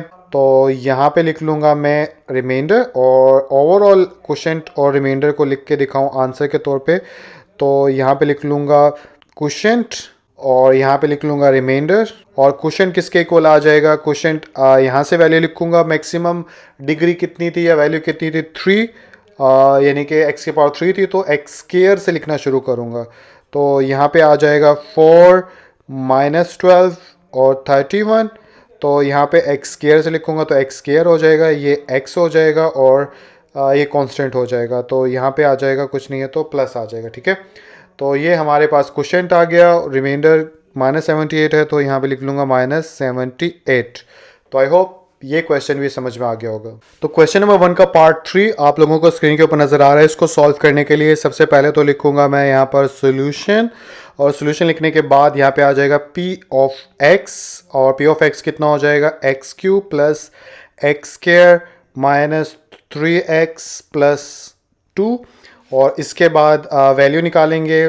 तो यहाँ पे एज x माइनस ए इक्वल रख लेंगे x माइनस 2 के। तो अब तो आप लोगों को पता चल ही गया होगा a की वैल्यू कितनी निकलेगी, a की वैल्यू निकल जाएगी यहाँ से 2। अब पॉजिटिव 2 क्यों आया, क्योंकि x minus A is equal to x minus 2 है। x को कैंसिल करें a की वैल्यू निकालने के लिए, तो x minus A is equal to 2, ये दोनों कैंसिल, माइनस ए, और सॉरी यहाँ पे -2 था, और -2 माइनस माइनस से कैंसिल, तो a इज इक्वल टू आ गया 2 के इक्वल। तो हमारे पास ये जो है a की वैल्यू आ चुकी है। इसको कर देते हैं यहाँ से रिमूव, और रिमूव करने के बाद अब डालते हैं लाइनें। तो एक 3 लाइनों पे मुश्तमिल एक सीधी लाइन यहाँ पे आ गई, और एक लाइन जो है इधर सीधी डाल लेते हैं। और उसके बाद अगर लिखें तो कोफिशिएंट्स 1 फर्स्ट के साथ भी 1 है, सेकंड के साथ भी अगर देखें तो +1 है, थर्ड के साथ जो है -3 है, तो यहाँ पे आ जाएगा -3, और उसके बाद आ जाएगा 2, ठीक है। इसके बाद हम क्या करेंगे, a की वैल्यू a कितना है 2, तो यहाँ पे आ जाएगा 2। पहला नंबर जो है वो वैसे का वैसा लिखते हैं, तो 1 आ गया। कलर चेंज कर लेता हूँ बल्कि। उसके बाद इस 1 को जो है इस 2 के साथ मल्टीप्लाई करवाएंगे तो कितना आ जाएगा 2 तो इधर लिखूँगा मैं 2 और 2 और 1 दोनों प्लस के हैं, तो इधर आ जाएगा 3 और 3 को 2 के साथ मल्टीप्लाई करवाऊँगा तो 3 टू द कितना हो जाएगा 6। तो 6 प्लस का है और माइनस के 3 है तो पॉजिटिव 3 बच जाएगा। अगेन 3 को 2 के साथ मल्टीप्लाई करवाऊँगा तो 3 टू द कितना आ जाएगा 6 और 6 और 2 कितना हो जाएगा 8। तो इस तरह से सारे नंबर्स मालूम कर लिए। इधर एक लाइन डालेंगे, ये हमारा जो है क्या है रिमाइंडर। इसके बाद हम क्या करेंगे, इसके बाद क्वोशिएंट और रिमाइंडर की हेडिंग डाल लेते हैं। तो यहाँ पे लिखता हूँ क्वोशिएंट और यहाँ पे लिखता हूँ रिमाइंडर। तो क्वोशिएंट कितना आया हमारे पास, क्वोशिएंट अगर मैक्सिमम डिग्री कितनी है 3, तो अब यानी कि मैक्सिमम पावर क्वोशिएंट के अंदर 2 आएगी x की। तो यहाँ पे लिख लूँगा एक्स स्क्वायर और इधर लिख लूँगा x और इधर नंबर आ जाएगा। तो एक्स स्क्वायर के साथ क्या आएगा, फर्स्ट कोफिशिएंट हमारा बन जाएगा 1, 1 लिखते नहीं है तो ऐसे भी ठीक है। उसके बाद पॉजिटिव 3, तो यहाँ पे दरमियान में प्लस डाल देते हैं और इधर लिख देते हैं पॉजिटिव 3। उसके बाद अगेन से पॉजिटिव 3 है तो ये कांस्टेंट बनती है, तो यहाँ पे आ जाएगा पॉजिटिव 3 और ये हमारा क्वोशिएंट हो गया। रिमाइंडर कितना आ गया, रिमाइंडर 8 आ गया। तो आई होप ये क्वेश्चन जो है वो भी समझ में आ गया होगा। तो क्वेश्चन नंबर 2 आप लोगों को स्क्रीन के ऊपर नजर आ रहा है, इसको भी पहले पढ़ते हैं, समझते हैं कि इसमें क्या बोला जा रहा है और उसके बाद 1 बाय 1 क्वेश्चंस को सॉल्व करेंगे। तो क्वेश्चन में बोला जा रहा है find the value of h, कि आपने h जो है उसकी वैल्यू को मालूम करना है और किस तरह से मालूम करना है, सिंथेटिक डिवीजन को इस्तेमाल करते हुए मालूम करना है। इफ़ अगर 3 is the zero of polynomial, यानी कि इस पोलिनोमियल का जो ज़ीरो ऑफ पोलिनोमियल है वो क्या है, 3 है। तो आसान लफ्ज़ों में दोबारा बताऊं तो क्वेश्चन के अंदर वो ये बोल रहा है कि ये एक पोलिनोमियल है, इस पोलिनोमियल का जो ज़ीरो ऑफ पोलिनोमियल है वो है 3 और आपने क्या करना है, सिंथेटिक डिवीजन को इस्तेमाल करते हुए h की वैल्यू मालूम करनी है। h कहाँ पर है, इस पोलिनोमियल के अंदर जो h दिया गया है उस h की वैल्यू मालूम करनी है, यानी कि ये 3h x स्क्वायर है, इसके अंदर जो h है इसकी वैल्यू मालूम करनी है। तो चलिए क्वेश्चन को सॉल्व करते हैं। सॉल्व करने के लिए सबसे पहले लिखेंगे सॉल्यूशन। सॉल्यूशन लिखने के बाद जो यानी कि पोलिनोमियल है इसको p ऑफ x के इक्वल रख लेंगे। तो यहाँ पे लिखूंगा मैं p ऑफ x, पिछले क्वेश्चन की तरह पहला स्टेप यही होगा। यहाँ पे आ जाएगा 2x cube minus 3hx square plus 9। इसके बाद हम क्या करेंगे, इसके बाद इधर ज़ीरो ऑफ पोलिनोमियल बताया गया, तो अब सवाल ये पैदा होता है कि सर ज़ीरो ऑफ पोलिनोमियल किसे कहा जाता है। तो ये मैं आपको थोड़ी देर रुक जाए, कुछ स्टेप्स लिखने के बाद मैं आप लोगों को बताता हूँ कि ज़ीरो पोलिनोमियल किसे कहा जाता है। तो सेकंड स्टेप में आप क्या करेंगे, सेकंड स्टेप में आप यहाँ पे लिख लीजिए एंड, और एंड लिखने के बाद जो है यहाँ पे लिख लीजिए ज़ीरो ऑफ पोलिनोमियल, और ज़ीरो ऑफ पोलिनोमियल को हम a से रिप्रेजेंट कर देते हैं, जैसे पिछले क्वेश्चन में a की वैल्यू मालूम करते थे। तो यहाँ पे जो ज़ीरो ऑफ पोलिनोमियल है वो a ही है और a की वैल्यू जो ज़ीरो पोलिनोमियल 3 के इक्वल बताया गया, तो यहाँ पे लिख देंगे 3। तो अब हम बात करते हैं ज़ीरो ऑफ पोलिनोमियल के ऊपर। देखिए ज़ीरो ऑफ पोलिनोमियल जो है एक ऐसे नंबर को कहा जाता है जिसको हम पोलिनोमियल में x की जगह पुट करेंगे, यानी यहाँ पे x क्यूब है, यानी इधर वो नंबर लगा दो, इधर लगा दो, तो बदले में ये पोलिनोमियल जो है इसका रिमाइंडर, हर पोलिनोमियल का एक रिमाइंडर होता है, जब भी सिंथेटिक डिवीजन हम कर रहे होते हैं तो रिमाइंडर 0 के बराबर आता है। दोबारा से मैं बता देता हूँ, आप लोगों को अच्छे से समझ में आ जाएगा। ज़ीरो ऑफ पोलिनोमियल जो है एक ऐसा नंबर होता है जिसको पोलिनोमियल के अंदर अगर x की जगह वैल्यू को लगा दिया जाए तो उस पोलिनोमियल का रिमाइंडर जो होता है वो 0 के इक्वल आता है। तो याद में रखने वाली बात क्या है कि जो ज़ीरो ऑफ पोलिनोमियल, अगर किसी, जैसे इस पोलिनोमियल में ये बताया गया ज़ीरो ऑफ पोलिनोमियल इसका मौजूद है, तो जिस भी पोलिनोमियल का ज़ीरो पोलिनोमियल मौजूद होता है उसका रिमाइंडर ऑलवेज 0 के इक्वल आता है। बस ये बात आप लोगों को जहन में रखनी है, तभी क्वेश्चन सॉल्व होगा, वरना सॉल्व भी नहीं होगा। तो चलिए इसको फर्दर सॉल्व करते हैं। तो इसको रिमूव कर देता हूँ यहाँ से। उसके बाद यहाँ पे लिख लेते हैं देन अगर ज़ीरो पोलिनोमियल यानी a इज इक्वल टू 3 के है तो सिंथेटिक डिवीजन के मुताबिक हम इस क्वेश्चन को सॉल्व कर सकते हैं। तो यहाँ पे एक स्ट्रेट लाइन खींची, तो ये दो लाइनें आ गई हमारे पास। लाइंस डालने के बाद जो है अब जैसे पहले वाले क्वेश्चंस किए थे वैसे ही लिख लेते हैं। तो फर्स्ट का कोफिशिएंट कितना है, 2 है, तो यहाँ पे आ जाएगा 2। उसके बाद कोफिशिएंट -3h है x स्क्वायर का, तो यहाँ पे आ जाएगा -3h। और उसके बाद x की पावर 1 की यहाँ वैल्यू नहीं है, तो वो खुद से हम 0 उसकी प्लेस के लिए छोड़ देते हैं। तो यहाँ पे लिख दूंगा 0, और उसके बाद आ जाएगा यहाँ पर 9 लास्ट में जो कांस्टेंट नंबर है। फिर a 3 के इक्वल है, तो इधर लिख लूँगा मैं 3, और 3 लिखने के बाद जो है अब इसे सॉल्व करते हैं। सॉल्व करूं तो पहला तो नंबर वैसे का वैसा आ जाता है, इधर आ जाएगा 2। 3 और 2 को मल्टीप्लाई करवाऊं तो 3 टू द कितना हो जाएगा 6। अब -3h के अंदर 6 ऐड करेंगे। अब h क्योंकि अननोन वैल्यू इसका पता नहीं है तो इसको फिर हम कैसे लिखेंगे, ऐसे लिखेंगे कि -3h + 6 ऐसे भी लिख सकते हो और 6 -3h ऐसे भी लिख सकते हो। इसके बाद जो है इसको हम मल्टीप्लाई करवाएंगे दोबारा इसके साथ। जब इसके साथ मल्टीप्लाई करवाएंगे तो अब ये करवा के दिखा देता हूँ। अब ये नज़र नहीं आ रहा, इसको थोड़ा सा ऊपर करते हैं। 6 -3h को 3 के साथ मल्टीप्लाई करवाना है तो 3 6 का कितना होता है 18 -3 3 द 9 तो 18 -9h आ जाएगा। तो इसको कर देते हैं यहाँ से रिमूव और यहाँ पे आ जाएगा 18 -9h। अब 18 -9h के अंदर 0 ऐड करेंगे तो दोबारा यही आ जाएगा। तो इधर लिख लेता हूँ 18 -9h। उसके बाद अब इस पूरे को मैं 3 के साथ मल्टीप्लाई करवाऊंगा तो चलिए करवाते हैं इसको भी। तो यहाँ पे लिख लेता हूँ 18 -9h 3 से मल्टीप्लाई हुआ तो 18 3 दा कितना होता है 54, तो ये आ गया 54 और -9 3 दा 27 और ये आ गया h। तो इन दी एंड मेरे पास यहाँ पर आ जाएगा 9 के नीचे 54 -27h। और अब 9 और इसको आपस में ऐड करेंगे। जब इसको ऐड करें तो कांस्टेंट में ऐड हो जाएगा। तो इन दोनों को ऐड किया तो मेरे पास आ जाएगा 63। तो यहाँ पे आ जाएगा 63 और ये -27h जो है यहाँ पे ऐसे का ऐसे रहने देंगे। इसके बाद क्या करेंगे, यहाँ पे खींच देंगे लाइन और ये हमारा बन जाएगा क्या रिमाइंडर। तो आप यहाँ पे लिख भी देंगे मार्कर से या मार्कर से लिखेंगे कि ये रिमाइंडर हो गया हमारा। और इसके बाद अब हमारा जो मेन पर्पस था h की वैल्यू फाइंड आउट करना, तो उसके लिए यहाँ पर अब हम वो जो लॉ है जीरो पॉलिनोमियल वाला वो इस्तेमाल करेंगे। तो यहाँ पे स्टेटमेंट लिख देता हूँ पहले मैं, लेकिन उससे पहले जो है यहाँ पे रिमाइंडर जो है वो लिख लेते हैं। तो यहाँ पे रिमाइंडर लिखा मैंने हेडिंग, ठीक है। और क्वेश्चन की तो बात ही नहीं है क्योंकि इधर h की वैल्यू मालूम करनी है। तो रिमाइंडर हमारे पास आया 63 -27h।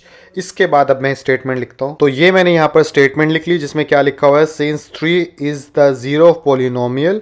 अगर 3 जो है जीरो ऑफ पॉलिनोमियल है देयरफॉर इसलिए रिमाइंडर किसके इक्वल होगा, फिर रिमाइंडर 0 के बराबर होगा। यही चीज़ ऊपर क्वेश्चन में शुरू के अंदर बताई थी। तो अब मैं क्या कर सकता हूँ, अगर रिमाइंडर 0 के बराबर होगा तो 100 लिखने के बाद जो है मैं इसको 0 के इक्वल रख सकता हूँ। तो इसको 0 के इक्वल रख दूंगा तो ये क्या हो जाएगा 63 -27h इज़ इक्वल टू आ जाएगा 0।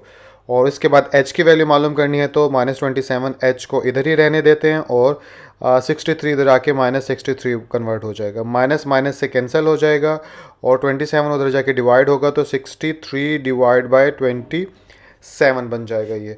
अब ये एक दूसरे से 3 के टेबल पे कैंसिल होते हैं। कैसे, 3 2 द 6, 3 1 ज़ा 3 और 3 9 ज़ा 27। फिर 3 पे जाता है, 3 7 ज़ा 21 और 3 3 द 9। तो in the end h is equal to कितना आ गया 7 डिवाइड बाय 3। तो इस तरह से हमने h की वैल्यू जो है वो मालूम कर ली है। तो आई होप ये क्वेश्चन भी समझ में आ गया होगा। आसान सी बात है, बस ये याद रखना है कि जीरो पॉलिनोमियल अगर किसी क्वेश्चन में मौजूद है उसका रिमाइंडर जो है 0 के इक्वल इन दी एंड रखना है, तभी अननोन नंबर की वैल्यू निकल सकेगी, अदरवाइज नहीं निकल सकेगी। तो चलिए अगले क्वेश्चन की तरफ चलते हैं। तो क्वेश्चन नंबर 2 का पार्ट सेकंड आप लोगों के सामने। इसमें भी क्या वैल्यू ऑफ h मालूम करनी है, बस क्वेश्चन बदल गया है कि जीरो पॉलिनोमियल जो है इस पॉलिनोमियल का कितना है वो 1 है। तो चलिए सब कुछ समझ में आ गया, बस क्वेश्चन को सॉल्व करना आपको बता देता हूँ। तो सबसे पहले सॉल्व करने के लिए लिखेंगे यहाँ पे सोल्यूशन, और सोल्यूशन लिखने के बाद जो पॉलिनोमियल है उसको p ऑफ x के नेम के साथ लिख लेंगे। तो p of x is equal to आ गया x³ -2hx² और प्लस आ गया 11। इसके बाद जीरो पॉलिनोमियल दिया गया है तो यहाँ पे लिख लेते हैं एंड, ठीक है। और जीरो ऑफ पॉलिनोमियल इसको a के इक्वल रख लें अगर आप लोगों के आसानी के लिए। तो ये क्या नंबर है, ये 1 है हमारे पास, ठीक है, ये वाला 1। इसके बाद हम क्या करेंगे, अब सिंथेटिक डिवीजन से इसको डिवाइड कर देते हैं। तो यहाँ पे लिख लेंगे हम देन या नाउ लिख लो, और उसके बाद जब डिवाइड करेंगे तो 2 लाइनें हम डाल लेते हैं। तो ये 2 लाइंस हमने डाल ली। इसके अंदर यहाँ पर कोफिशिएंट्स ऑफ पॉलिनोमियल लिखेंगे जैसे कि सब में लिखते हैं। तो फर्स्ट सबसे पहले आ जाएगा 1 के बाद आ जाएगा x² का कोफिशिएंट क्या है -2h, तो यहाँ पे आ जाएगा -2h। और उसके बाद 11 है तो यहाँ पे आ जाएगा 11, बल्कि x की जगह छोड़नी है तो इधर लिख देंगे हम 0, क्योंकि ये x square sorry x cube का कोफिशेंट है, ये एक्स स्क्र का है, ये x का हो गया क्योंकि दिया नहीं गया तो इसलिए 0 लिख लिया, और यहाँ पे लिख लेंगे 11। इसके बाद जो है 0 पोलिनोमियल इसका 1 है तो यहाँ पे आ जाएगा 1, और इसको सॉल्व करते कलर चेंज करके, तो सॉल्व करूँ तो सबसे पहले 1 तो 1 1 आ जाएगा, फिर इसको इसके साथ मल्टीप्लाई कराएंगे तो 1 1 दा 1 होता है, तो यहाँ पे आ गया 1।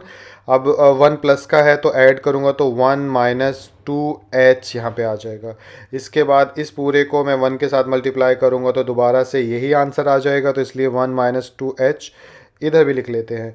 अब 0 में जब 1 माइनस 2h ऐड होगा तो यहाँ पे भी आ जाएगा 1 माइनस 2h, और उसके बाद जो है इसको दोबारा से हम 1 के साथ मल्टीप्लाई करवाएंगे तो दोबारा से यही आ जाएगा, तो यहाँ पे लिखेंगे 1 माइनस 2h, और अब 1 यानी कि 1 के अंदर 11 ऐड हो सकता है तो यहाँ पे आ जाएगा आंसर 12 माइनस 2h। तो इस तरह से ये वाला स्टेप तो हमारा क्लियर हो गया। इसके बाद यहाँ पे डालेंगे लाइन, ये हमारा है रिमाइंडर, तो यहाँ पे r भी लिख लेते हैं। तो इसके बाद रिमाइंडर को अगर नीचे लिखूँ तो ये हो जाएगा यहाँ पे रिमाइंडर, तो रिमाइंडर कितना है, ये है 12 माइनस 2h। ठीक है, अब स्टेटमेंट यहाँ पे लिख लेता हूँ। तो ये आगे स्टेटमेंट जिसके अकॉर्डिंग के since 1 is a zero of polynomial, अगर 1 ज़ीरो ऑफ पोलिनोमियल है देयरफॉर इसलिए रिमाइंडर क्या होगा इसका, इस पोलिनोमियल का, वो ज़ीरो के इक्वल होगा। तो इसलिए अगर रिमाइंडर ज़ीरो के इक्वल है तो मैं यहाँ पर लिख सकता हूँ 12 minus 2h is equal to 0।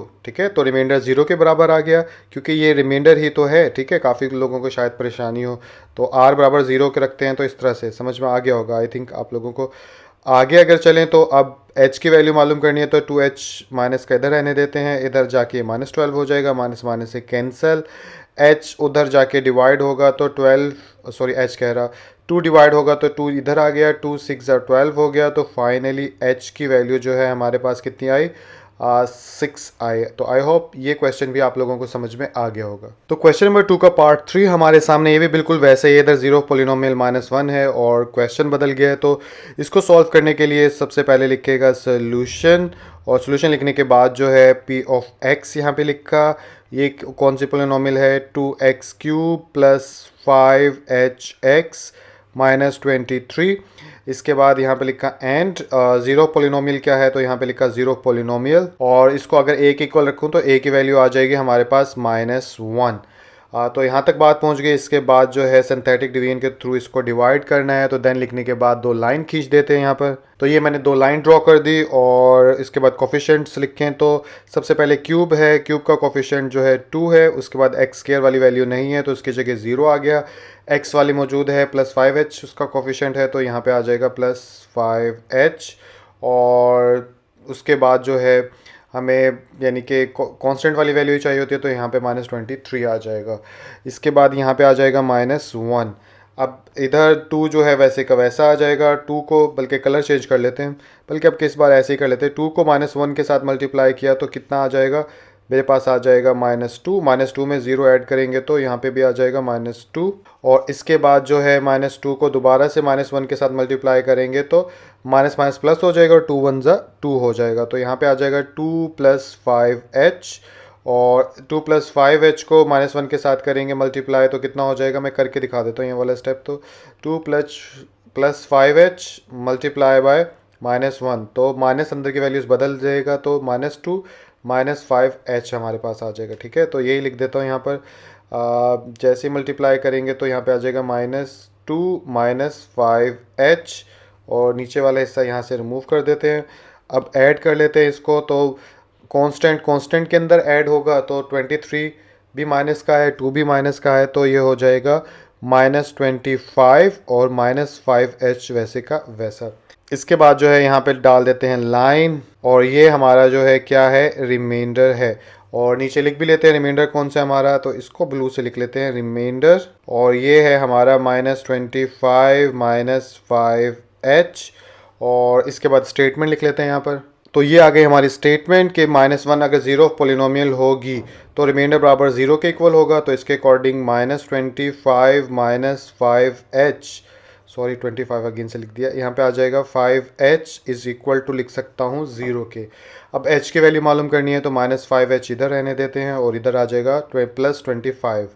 तो -5 को इधर भी डिवाइड करवा दो, -5 को इधर भी डिवाइड करवा दो, तो इधर इधर ये कैंसिल हो जाएगा, तो नीचे बच जाएगा h इज़ इक्वल टू 5 5 25, तो -5 बच जाएगा और यही हमारा आंसर होगा। तो आई होप ये क्वेश्चन भी समझ में आ गया होगा। तो क्वेश्चन नंबर 3 आप लोगों को स्क्रीन के ऊपर नजर आ रहा है, इसको एक बार पढ़ लेते हैं कि इसमें क्या बोला जा रहा है। इसमें बोला जा रहा है यूज सिंथेटिक डिवीजन। आपने सिंथेटिक डिवीजन को इस्तेमाल करते हुए find the value of L and M, L और एम की वैल्यू मालूम करनी है। इफ अगर, तो पहला पार्ट क्या है, उसमें क्या बताया गया है कि x+3 and x-2 are the factors of this polynomial. अगर x+3 और x-2 जो हैं इस पॉलिनोमियल के फैक्टर हों तो आई होप क्वेश्चन आप लोगों को काफ़ी हद तक समझ में आ गया होगा। ओवरऑल अगर बताऊं, क्वेश्चन में बोला जा रहा है कि एक पॉलिनोमियल ये वाली है, इसके 2 फैक्टर्स हैं, आपने क्या करना है, सिंथेटिक डिवीजन को इस्तेमाल करते हुए एल और एम की वैल्यू को मालूम करना है। तो चलिए बाकी सॉल्व करेंगे तो आपको अच्छे से समझ में आ जाएगा। तो सॉल्व करने के लिए सबसे पहले लिखूंगा सोल्यूशन, और सोल्यूशन लिखने के बाद एज यूजुअल जैसे कि हम करते हैं इस पॉलिनोमियल को p ऑफ x का नाम दे के लिख लेते हैं। तो यहाँ पे लिखूंगा p ऑफ x या p इंटू एक्स, और यहाँ पे आ जाएगा x³ plus 4x² plus 2lx plus m। इसके बाद हम क्या करेंगे, अब 2 चीज़ें आपको इरिटेट कर रही होंगी कि सर ये 2 फैक्टर्स जो हैं इसका क्या हिसाब किताब है। तो देखिए फैक्टर्स, पहले क्वेश्चन को ही समझा देता हूँ आप लोगों को। जब भी किसी क्वेश्चन के अंदर पॉलिनोमियल के फैक्टर्स दिए गए हों तो आपने क्या बात जहन में रखनी है कि जब भी किसी पॉलिनोमियल के फैक्टर्स क्वेश्चन के अंदर दिए गए हों तो उस सूरत में उस पॉलिनोमियल का रिमाइंडर जो होगा वो 0 के इक्वल होगा। बिल्कुल पिछले क्वेश्चन की तरह, जैसे पिछले क्वेश्चन में आप लोगों ने सीखा है कि जब किसी पॉलिनोमियल का 0 पॉलिनोमियल मौजूद हो तो उस सूरत में भी रिमाइंडर जो होता है वो 0 के इक्वल रखते हैं। तो ठीक इसी तरह इसमें भी रखते हैं। अब सवाल ही पैदा होता है कि सर ये तो थोड़ी अजीब सी बात है, क्यों रखते हैं, या इस किस्म के वाइब्स आपके माइंड में आ रही होगी। तो देखिए जो फैक्टर्स होते हैं जैसे x+3 है, x-2 है, तो हम क्या करते हैं सिंथेटिक डिवीजन को इस्तेमाल करने के लिए इन फैक्टर्स की मदद से एक नंबर मालूम करते हैं, या दूसरे लफ्ज़ों में कह लो कि x की वैल्यू मालूम करते हैं, और उस वैल्यू को सिंथेटिक डिवीजन की मदद से जब सॉल्व करते हैं पॉलिनोमियल को तो इस्तेमाल करते हैं। तो क्योंकि इसमें भी हम फैक्टर से नंबर हासिल करते हैं और जो नंबर हम फैक्टर से हासिल करते हैं वही नंबर 0 ऑफ पॉलिनोमियल कहलाता है। ठीक है, तो अगर फैक्टर से हासिल किया हुआ नंबर 0 ऑफ पॉलिनोमियल कहलाता है तो इट्स मीन तो फिर तो ये पिछले क्वेश्चन जैसा ही हो गया, बस लिखने का अंदाज अलग है। तो आप लोगों ने कंक्लूजन क्या निकला, आप लोगों ने माइंड में ये रखना है कि किसी भी क्वेश्चन में जब फैक्टर्स दिए गए हों या 0 ऑफ पॉलिनोमियल दिया गया हो, दोनों में एक ही बात है, बस 0 ऑफ पॉलिनोमियल दिया गया हो तो हमें x की वैल्यू मालूम नहीं करनी पड़ती और डायरेक्ट हम क्वेश्चन को सॉल्व कर लेते हैं। लेकिन जब फैक्टर्स दिए गए हों तो वहाँ से फिर हम x की वैल्यू मालूम करते हैं या नंबर गेट करते हैं जो कि 0 ऑफ पॉलिनोमियल कहलाता है, और उसके बाद सेम वैसे ही क्वेश्चन सॉल्व करते हैं जैसे कि पिछले क्वेश्चन में किया था। बाकी इस क्वेश्चन को सॉल्व करूंगा तो आप लोगों को अच्छे से समझ में आ जाएगा। तो चलिए इसको सॉल्व करते हैं। तो इस क्वेश्चन को आगे सॉल्व करूं तो इसके बाद आप यहाँ पे पहले क्वेश्चन की तरह वो नंबर गेट कर लोगे जो कि 0 ऑफ पॉलिनोमियल कहलाएगा। तो यहाँ पे लिख लेंगे एंड लिखने के बाद आप क्या लिखेंगे x माइनस a, और ये रख लेंगे इक्वल, जो एक बार इस फैक्टर से मालूम करेंगे तो यहाँ पे आ जाएगा x+3, और इसके बाद a इक्वल आ जाएगा -3 के। कैसे, मैंने आप लोगों को पहले क्वेश्चन में भी बताया था, लेकिन फिर भी साथ साथ बताता रहता हूँ, शायद कुछ ये वाला सवाल ही देखें कुछ स्टूडेंट्स। तो इस x को जब मैं इधर लेकर आऊँगा तो ये क्या हो जाएगा माइनस का, तो ये हो जाएगा x minus a minus x is equal to 3। ये इससे cancel, minus a is equal to 3 और ये हो जाएगा a इज इक्वल टू -3।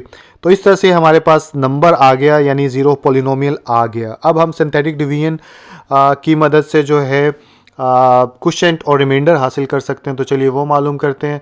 तो इसको किया ऊपर करने के बाद यहाँ पे लिखा नाउ, और उसके बाद जो है 2 लाइनें डाल दी। इधर जो है -3 आ जाएगा एज यूजुअल, आप लोग जानते हो। और उसके बाद यहाँ पर मैं कोफिशिएंट्स लिखूँ तो अब आप लोगों को पता चल गया होगा, यहाँ पे 1 है तो इधर आ जाएगा 1 पॉजिटिव, इधर +4 है x² तो यहाँ पे आ जाएगा 4, और इधर फिर 2l है तो इधर आ जाएगा 2l, फिर उसके बाद m है ओनली, तो यहाँ पे आ जाएगा m। ठीक है, जहाँ कुछ नहीं होता प्लस होता है, तो ये सारे प्लस हैं इनके दरमियान, आप ये समझ लीजिएगा। और इसके बाद फर्स्ट नंबर जो है वो वैसे का वैसे ही नीचे आ जाता है, तो यहाँ पे आ गया 1, और उसके बाद 1 जो है -3 से क्या मल्टीप्लाई होगा तो कितना हो जाएगा -3, 4 में से -3 गया तो आ जाएगा +1, फिर 1 -3 से मल्टीप्लाई हो जाएगा तो यहाँ पे आ जाएगा -3, और ये बन जाएगा 2l - 3, और उसके बाद 2l - 3 जो है -3 से मल्टीप्लाई होगा तो क्या बनेगा, यहाँ पे कर देता हूँ 2l - 3, और इसको मल्टीप्लाई करना है -3 के साथ, तो ये हो जाएगा -6l + 3 3 9, तो यहाँ पे लिख लूँगा मैं -6l + 9। और उसके बाद जो है इस हिस्से को सॉल्व करेंगे तो ये क्या हो जाएगा m - 6l, और उसके बाद हो जाएगा +9 भी है इसके साथ, तो +9 आ जाएगा। तो इस तरह से हमारा अब यहाँ पे लाइन आ जाएगी, और ये हमारा जो है वो क्या है रिमाइंडर आ जाएगा। ठीक है, तो आई होप यहाँ तक क्वेश्चन समझ में आ गया होगा। अब इसके बाद जो है स्टेटमेंट लिख लेंगे, तो पहले मैं लिख देता हूँ यहाँ पर। तो ये मैंने स्टेटमेंट लिख दी, सिंस अगरचे -3 is a zero of polynomial, अगर ये ज़ीरो ऑफ पोलिनोमियल है तो फिर इस पोलिनोमियल का रिमाइंडर जो होगा वो किसके इक्वल होगा, वो ज़ीरो के इक्वल होगा। तो इसलिए रिमाइंडर ये वाला होता है, तो मैं इसको ज़ीरो के इक्वल लिख सकता हूँ, जैसे पिछले क्वेश्चंस में लिखा था। तो मैं यहाँ पे क्या लिखूँगा, यहाँ पे लिख लेता हूँ रिमाइंडर इज इक्वल टू 0, और रिमाइंडर हमारे पास क्या है, रिमाइंडर है m - 6l + 9, और ये भी आ जाएगा 0 के इक्वल।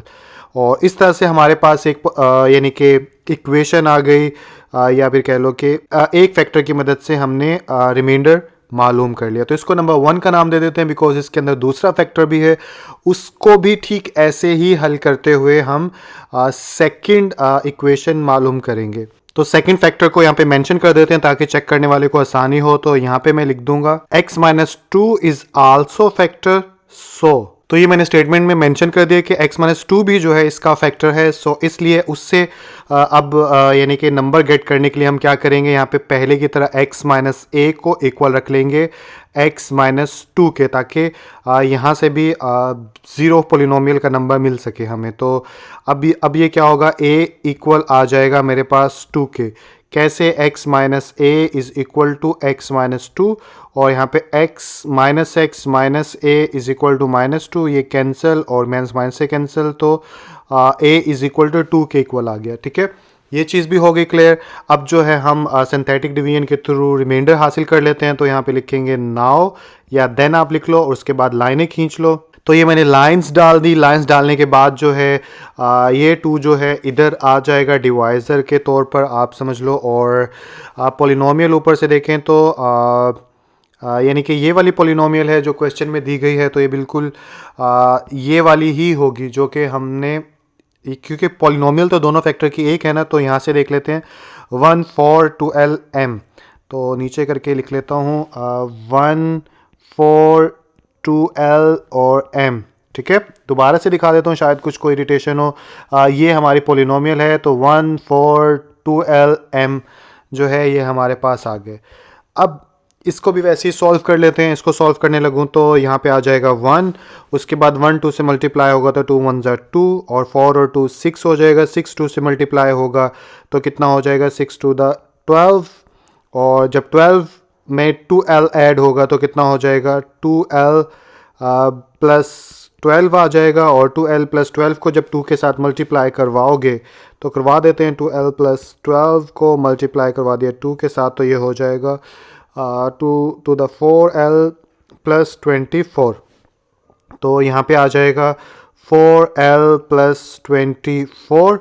और अब जो है क्या होगा, यहाँ पे मैं लिख सकता हूँ m + 4l + 24, और नीचे वाले इस रफ अमल को हम मिटा देते हैं। इसके बाद यहाँ पे लाइन ड्रॉ करेंगे, और ये भी हमारा क्या आ गया, रिमाइंडर आ गया। अब यहाँ पे स्टेटमेंट लिख देते हैं। तो ये स्टेटमेंट आ गई, since 2 is a zero of polynomial, अगर ये ज़ीरो ऑफ पोलिनोमियल है तो अब मैं यहाँ पे रिमाइंडर जो है वो 0 के इक्वल कर दूंगा। तो रिमाइंडर हमारे पास ये वाला है, तो मैं डायरेक्ट भी लिख सकता हूँ, या रिमाइंडर लिख के भी लिख लेते हैं, रिमाइंडर इज़ इक्वल टू 0, और यहाँ पे आ जाएगा m + 4l plus 24 is equal to 0। और ये हमारे पास आ गई इक्वेशन नंबर 2।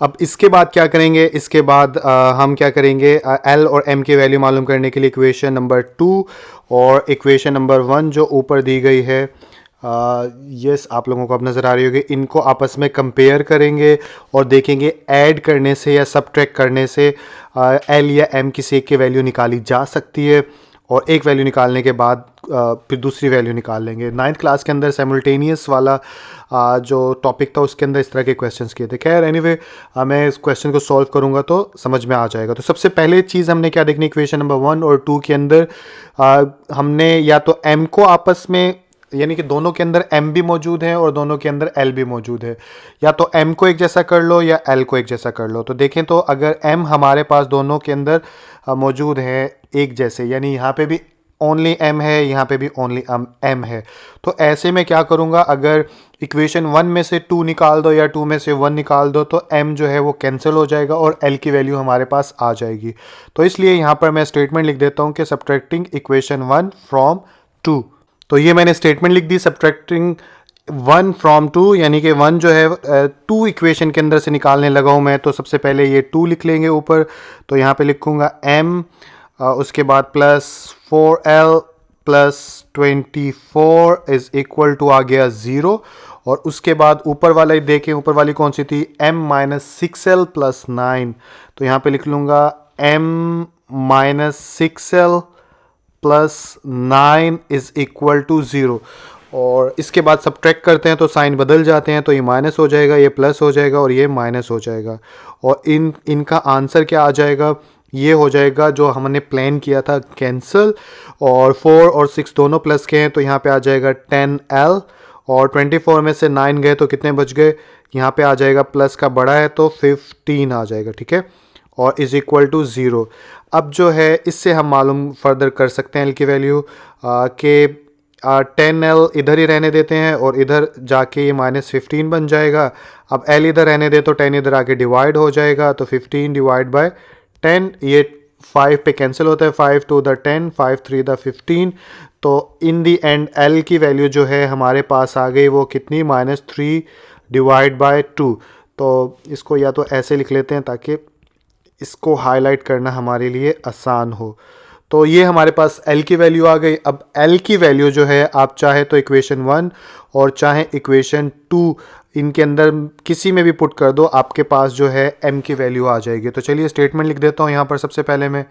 तो ये मैंने यहाँ पर स्टेटमेंट लिख दी कि bye putting the value of l in equation 2, और अब 2 में पुट करने के लिए इक्वेशन 2 क्या है हमारे पास, ऊपर से देखना पड़ेगा, वो है m प्लस 4l प्लस 24। तो इसको ऊपर करूँगा, यहाँ पे लिखूँगा m plus 4l plus 24 is equal to 2। ये सेकंड इक्वेशन है, इसके अंदर l की जगह हम -3 डिवाइड बाय 2 पुट कर देंगे, तो यहाँ पे m प्लस 4 और यहाँ पे आ जाएगा -3 divide by 2 plus 24 is equal to 0।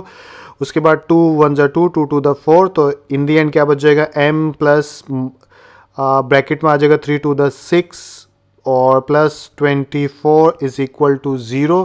Further इसको आगे चलाऊँ तो ये हो जाएगा m -6 plus 24 is equal to 0, और 24 में से 6 गया तो कितने बचेगा 18, तो m plus 18 is equal to 0, और 18 उधर जाके क्या हो जाएगा -18।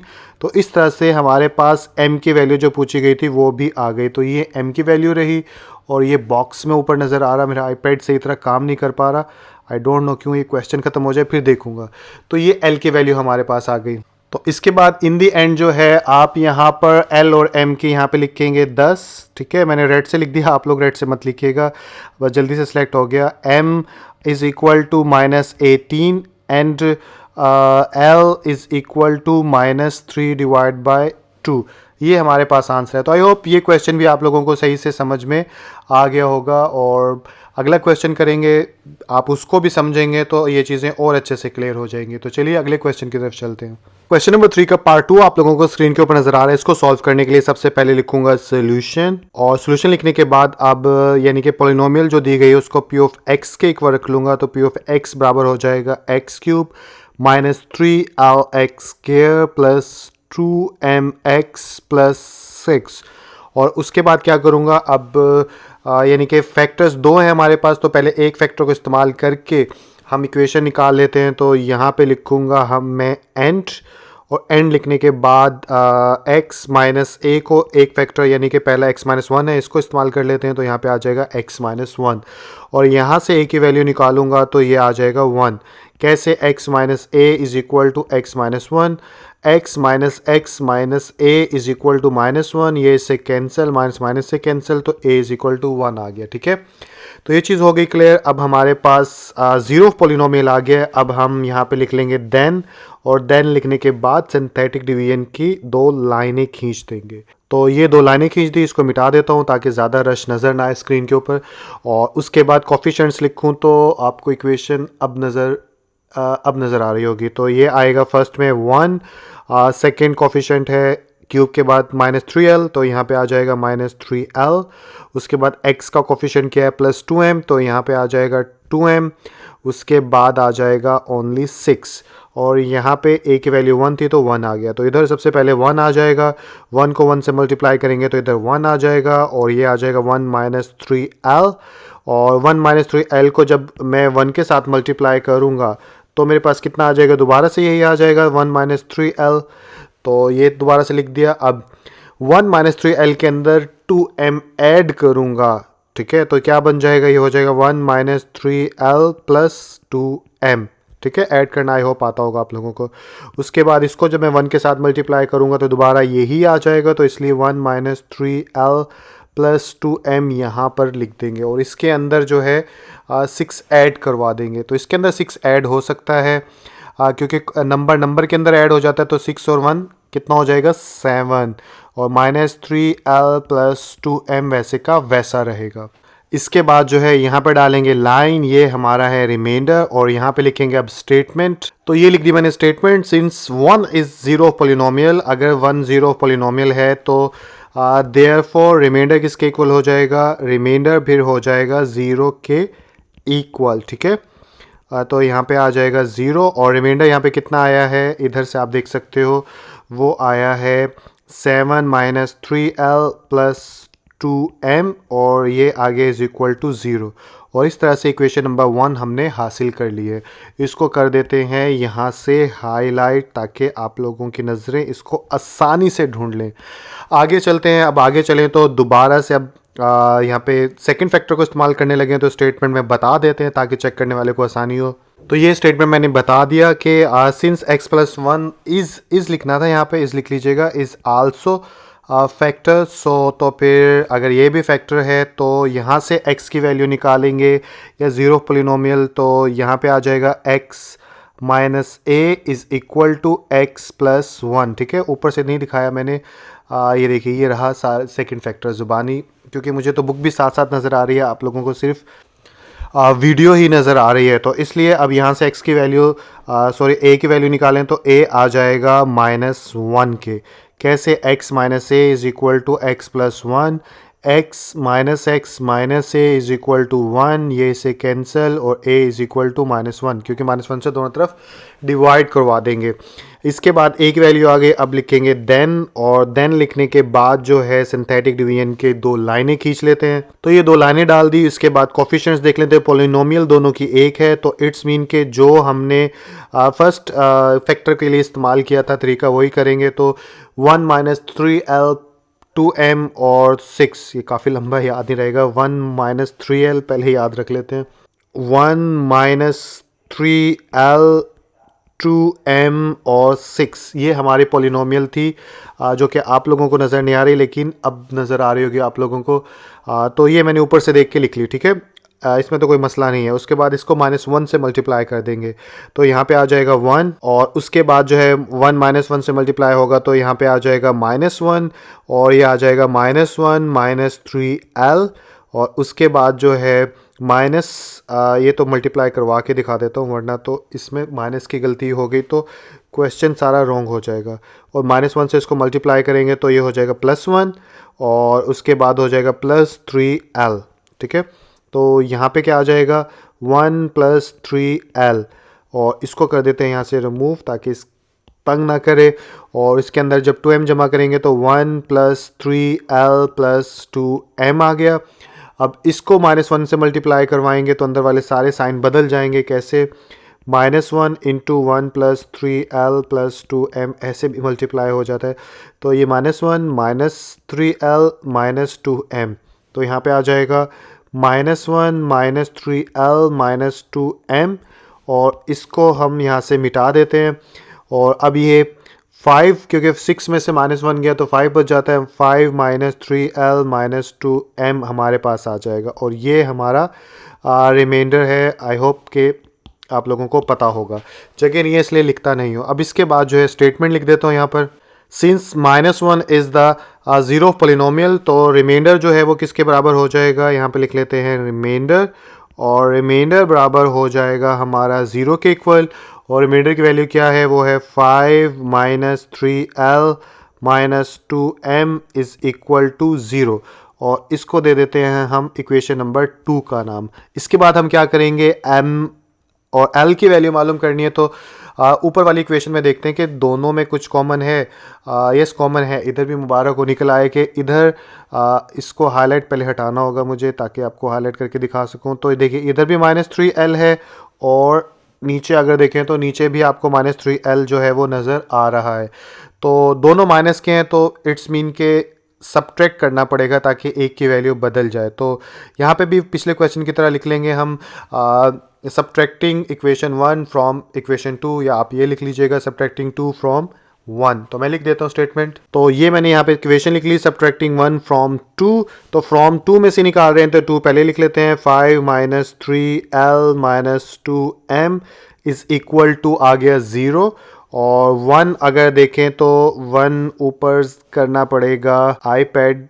यस, आप लोगों को नज़र आ रही है 7 -3l +2m, 7 -3l +2m, 7 -3l +2m, और ये आ गया इज इक्वल टू 0। तो सब्ट्रैक्ट कर रहे हैं तो माइनस हो जाएगा, प्लस हो जाएगा और माइनस हो जाएगा। अब जो है l देखिए जैसे कि हमने प्लान किया था वैसे ही कैंसिल हो जाएगा। तो साथ में आ जाएगा 7 में से 5 गया तो यहाँ पे आ जाएगा 2, और उसके बाद ये हो गया कैंसिल, और यहाँ पे आ जाएगा -4m इज़ इक्वल टू 0। उसके बाद हो जाएगा -4m is equal to +2, -4m divide by -4 is equal to 2 divide by -4। ये इससे कैंसिल हो गया तो नीचे आ जाएगा m, सॉरी नज़र नहीं आ रहा आपको, और एक लाइन भी नहीं छोड़ी मैंने, लेकिन आई होप के साथ साथ समझ तो आ रहा होगा। और ये हो जाएगा 2 1 2 2 2 4, तो इन दी एंड आ जाएगा -1 डिवाइड बाय 2। तो ये हमारे पास जो है m की वैल्यू आ चुकी है। तो अब रह गई बाकी l की मालूम करने के लिए हम m की वैल्यू जो है इक्वेशन 1 या इक्वेशन 2 के अंदर पुट कर लेंगे। तो स्टेटमेंट लिख देता हूँ यहाँ पर। तो ये जो है मैंने यहाँ पर स्टेटमेंट लिख ली by putting the value of m in equation 2। और इक्वेशन 2 अगर देखें ऊपर तो ये रही इक्वेशन 2, इसको हाईलाइट कर देता हूँ मैं यहाँ से। यस, ये रही इक्वेशन 2। तो इसको देख लेते हैं 5 -3l -2m। तो नीचे चलते हैं, यहाँ पे आ जाएगा 5 -3l +2m। तो यहाँ पे लिख लेता हूँ 5 -3l। ऊपर देखें तो दोबारा मैं भूल गया, वो थी 5 -3l -2m। तो यहाँ पे आ जाएगा हमारा -2m, ठीक है, और इज़ इक्वल टू आ गया 0। तो इक्वेशन लिख ली। अब इसके अंदर m की वैल्यू पुट करूँ तो ये हो जाएगी मेरे पास 5 -3l -2 इंटू -1 डिवाइड बाय 2, और यहाँ पे आ जाएगा 0। इसके बाद आगे चलें तो 2 2 से कैंसिल, तो 5 -3, आपको थोड़ा सा ऊपर कर लेता हूँ, 3l plus minus minus plus हो गया 0। और फर्दर आगे चलें तो 6 -3l is equal to 0, -3l is equal to -6, minus minus से कैंसिल, और l is equal to 6 divide by 3, और अब ये कैंसिल होता है, 3 1 3 3 2 6, तो l फाइनली हमारे पास आ गया 2। तो आई होप एल की वैल्यू कैसे मालूम हुई ये भी आप लोगों को पता चल गया होगा। तो अब जो है नीचे कंक्लूजन के तौर पे यहाँ पे लिख लेते हैं कि hence L is equal to है हमारे पास 2 and M is equal to है -1/2। तो इस तरह से एल और एम की वैल्यू हमने मालूम कर लिया। आई होप ये क्वेश्चन जो है ये भी आप लोगों को सही से समझ में आ गया होगा। तो चलिए अगले क्वेश्चन की तरफ चलते हैं। तो क्वेश्चन नंबर 4 आप लोगों को स्क्रीन के ऊपर नजर आ रहा है, इसको भी एक बार पढ़ लेते हैं कि इसमें क्या कहा जा रहा है और उसके बाद क्वेश्चंस को सॉल्व करते हैं। तो इसमें बोला जा रहा है solve by using synthetic division. Synthetic division को इस्तेमाल करते हुए आपने सॉल्व करना है। किन को सॉल्व करना है? जो भी क्वेश्चन दिए गए हैं उनको सॉल्व करना है।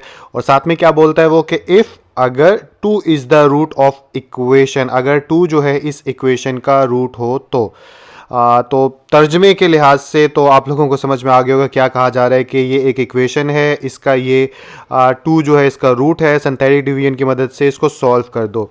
अब इस क्वेश्चन में और पिछले क्वेश्चंस में थोड़ा सा फ़र्क है। अगर पिछले क्वेश्चन को आप देखें तो उसके अंदर फैक्टर दिए गए थे, ठीक है, और उससे पिछले में देखें तो जीरो पॉलिनोमियल दिया गया था, लेकिन इस क्वेश्चन में जो है क्या दिया गया है? रूट दिया गया है। तो सिंथेटिक डिवीजन तो एक ही तरह की होती है, ये तो इसमें तो कोई समझने वाली बात नहीं है, बस आपने रूट के कॉन्सेप्ट को थोड़ा सा समझना है। तो सबसे पहले अगर कॉन्सेप्चुअली इस क्वेश्चन को समझें तो सॉल्व से कहानी शुरू करते हैं। सॉल्व का मतलब मैंने आप लोगों को बता रखा है कि किसी भी चीज़ की वैल्यू मालूम करने को सॉल्व बोलता है, और सोल्यूशन जो हम हर क्वेश्चन के शुरू में लिखते हैं उसका मतलब भी यही होता है कि आप किसी वेरिएबल की वैल्यू फाइंड आउट करने जा रहे हो। तो पहली चीज़ सॉल्व करना है तो कोई चीज़ मालूम करनी है, पहली चीज़ आपको ये माइंड में होनी चाहिए। दूसरी चीज़, अब हमें क्या मालूम करना है ये आपको पता होना चाहिए। सिंथेटिक डिवीजन तो एक मेथड है जिसकी मदद से आप वो चीज़ मालूम करोगे। तो आपको मालूम करना है रूट। अब सवाल ये पैदा होता है कि सर हमें कैसे पता चलेगा कि मुझे रूट मालूम करना है? बिकॉज आपको इसलिए पता चलेगा कि कोई भी इक्वेशन जो होती है उसकी जो मैक्सिमम डिग्री मतलब यानी कि उस इक्वेशन में जो मैक्सिमम पावर होती है, जैसे इधर 3 है तो उतने ही रूट होते हैं। जैसे ये एक क्यूबिक इक्वेशन है तो इसके रूट कितने होंगे? इसके रूट 3 रूट बनेंगे। 3 रूट किसे कहते हैं अब ये आप लोगों को पता होना चाहिए। पिछले चैप्टर के अंदर अच्छे से बताया है कि यानी कि x की जो वैल्यूज़ आती हैं उनको रूट बोला जाता है। या 9th क्लास के अंदर 5th चैप्टर के अंदर आपने क्वाड्रेटिक इक्वेशन के यानी कि फैक्टराइजेशन का मेथड इस्तेमाल करते हुए रूट्स मालूम करते थे कि 2x की वैल्यू निकाल लेते थे और फिर सोल्यूशन सेट लिख लेते थे, तो वो जो 2 नंबर होते थे वही रूट होते थे। तो क्वाड्रेटिक इक्वेशन के अंदर क्योंकि x की मैक्सिमम वैल्यू 2 होती है तो इसलिए 2 रूट आते हैं। 2 रूट मतलब उसके 2 नंबर या 2x की वैल्यूज़ आती हैं। लेकिन यहाँ पर हमारे सामने जो दी गई है वो क्यूबिक इक्वेशन दी गई है। क्यूबिक मतलब यानी कि 3 इसके ऊपर है। तो ऐसे में क्या होगा कि इस इक्वेशन के 3 रूट्स होंगे, या दूसरे लफ्ज़ों में कह लो कि 3x की वैल्यूज़ होंगी। अब वो 3 के अंदर से एक वैल्यू तो आपको बताई गई है 2, बाकी 2 वैल्यूज़ जो अननोन है ना वो आपने मालूम करनी है, और वो आपने फैक्टराइजेशन के मेथड से नहीं बल्कि आपने सिंथेटिक डिवीजन के मेथड से मालूम करनी है। तो आई होप समझ में आ गया होगा, ज़्यादा घुमा फिरा के तो बात है नहीं। बस सिंपल से एक चीज़ ध्यान में रखें कि जब भी सिंथेटिक डिवीजन से हमें क्वेश्चन सॉल्व करना हो और रूट दिया गया हो तो आपने उस इक्वेशन के बाकी रूट्स मालूम करने हैं। और किसी भी इक्वेशन में कितने रूट्स होते हैं? जितनी मैक्सिमम पावर होती है उतने रूट्स होते हैं। तो इधर मैक्सिमम पावर 3 है तो इट्स मीन एक रूट दे दिया, बाकी 2 रूट हम मालूम करेंगे। अब कैसे मालूम करेंगे, चले उस क्वेश्चन को सॉल्व करते हैं ताकि आप लोगों को पता चले। तो सॉल्व करने के लिए सबसे पहले यहाँ पे लिख लेंगे सॉल्यूशन, और सॉल्यूशन लिखने के बाद सारी बातें जो हैं एक स्टेटमेंट की सूरत में मैं यहाँ पर लिख देता हूँ, और उसके बाद क्वेश्चन को सॉल्व कर लेते हैं। तो ये मैंने स्टेटमेंट लिख ली जिसके अंदर क्या लिखा है कि since 2 is the root of equation, जैसे कि यही पूरी बात लिखी है 2 is the root of equation, यानी कि अगर 2 इसका रूट है तो फिर देन बाय सिंथेटिक डिवीजन। तो सिंथेटिक डिवीजन के मुताबिक क्वेश्चन किस तरह सॉल्व होगा? हम यहाँ पर डाल लेंगे वही 3 लाइनें सीधी, और 3 लाइनें कह रहा 2 लाइनें और 3 लाइनों के हिसाब से, और उसके बाद जो है ये इक्वेशन जो है इसके कोफिशिएंट्स लिख लोगे डायरेक्ट। तो कोफिशिएंट लिखूँ तो एक्स क्यूब है सबसे पहले, उसका कोफिशिएंट है 1, और उसके बाद एक्स स्क्वायर की वैल्यू टर्म जो है मौजूद नहीं है तो इसलिए यहाँ पे हम लिख लेंगे 0, और उसके बाद x की वैल्यू दी गई है यानी कि कोफिशिएंट दिया गया है तो -28, और उसके बाद कोफिशिएंट भी है वो है +48। और उसके बाद इधर जो होगा, इधर क्या आएगा, इधर हमारा रूट आ जाएगा, ठीक है। तो यहाँ पे आ गया 2। याद रखिएगा, जब भी सिंथेटिक डिवीजन की मदद से आपने क्वेश्चन सॉल्व करना हो और रूट दिया गया हो, तो जो एक रूट दिया गया होता है उसको यहाँ पर लिखते हैं। ये बस यानी ये बात अपनी माइंड में रखिएगा। जैसे ज़ीरो पॉलिनोमियल यहाँ पे लिखा जाता है, फैक्टर का नंबर जो गेट करते हैं वो यहाँ पर लिखा जाता है, इसी तरह सिंथेटिक डिवीजन के अंदर जब रूट दिया गया होगा वो भी यहाँ पर लिखा जाएगा।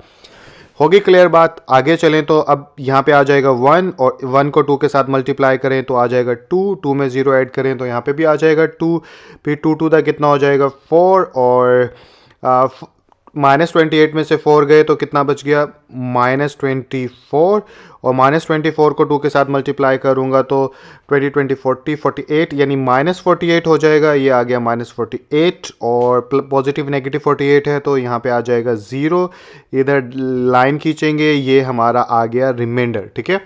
तो यहाँ तक आप लोगों को बात समझ में आ गई होगी। आगे चलते हैं। तो उसके बाद जो है मैंने यहाँ पर स्टेटमेंट लिख ली, द डिप्रेस्ड इक्वेशन इज़। अब सवाल ही पैदा होता है कि सर ये डिप्रेस्ड इक्वेशन क्या है। तो याद रखिएगा कि जैसे हमारे पास यानी कि ये इक्वेशन थी, ठीक है, या फिर दूसरे लफ्ज़ों में इस क्वेश्चन में जो इक्वेशन दी गई थी, तो उसको डिवीजन, सिंथेटिक डिवीजन के मेथड से इस्तेमाल करते हुए यहाँ तक बात पहुँच गई। अब जो यानी इक्वेशन हमारे पास आई है, या जो क्वेश्चन की फॉर्म में इक्वेशन हमारे पास आई है, वो आफ्टर 2 के साथ डील करने के बाद आई है। तो जब भी हम यानी कि आप लोग आसान लफ्ज़ों में ये समझ लीजिए कि जब भी हम किसी इक्वेशन को उसके रूट के साथ यानी कि यूज़ करने के बाद हम जो इक्वेशन हासिल करते हैं उसको बोलते हैं डिप्रेस्ड इक्वेशन, ठीक है।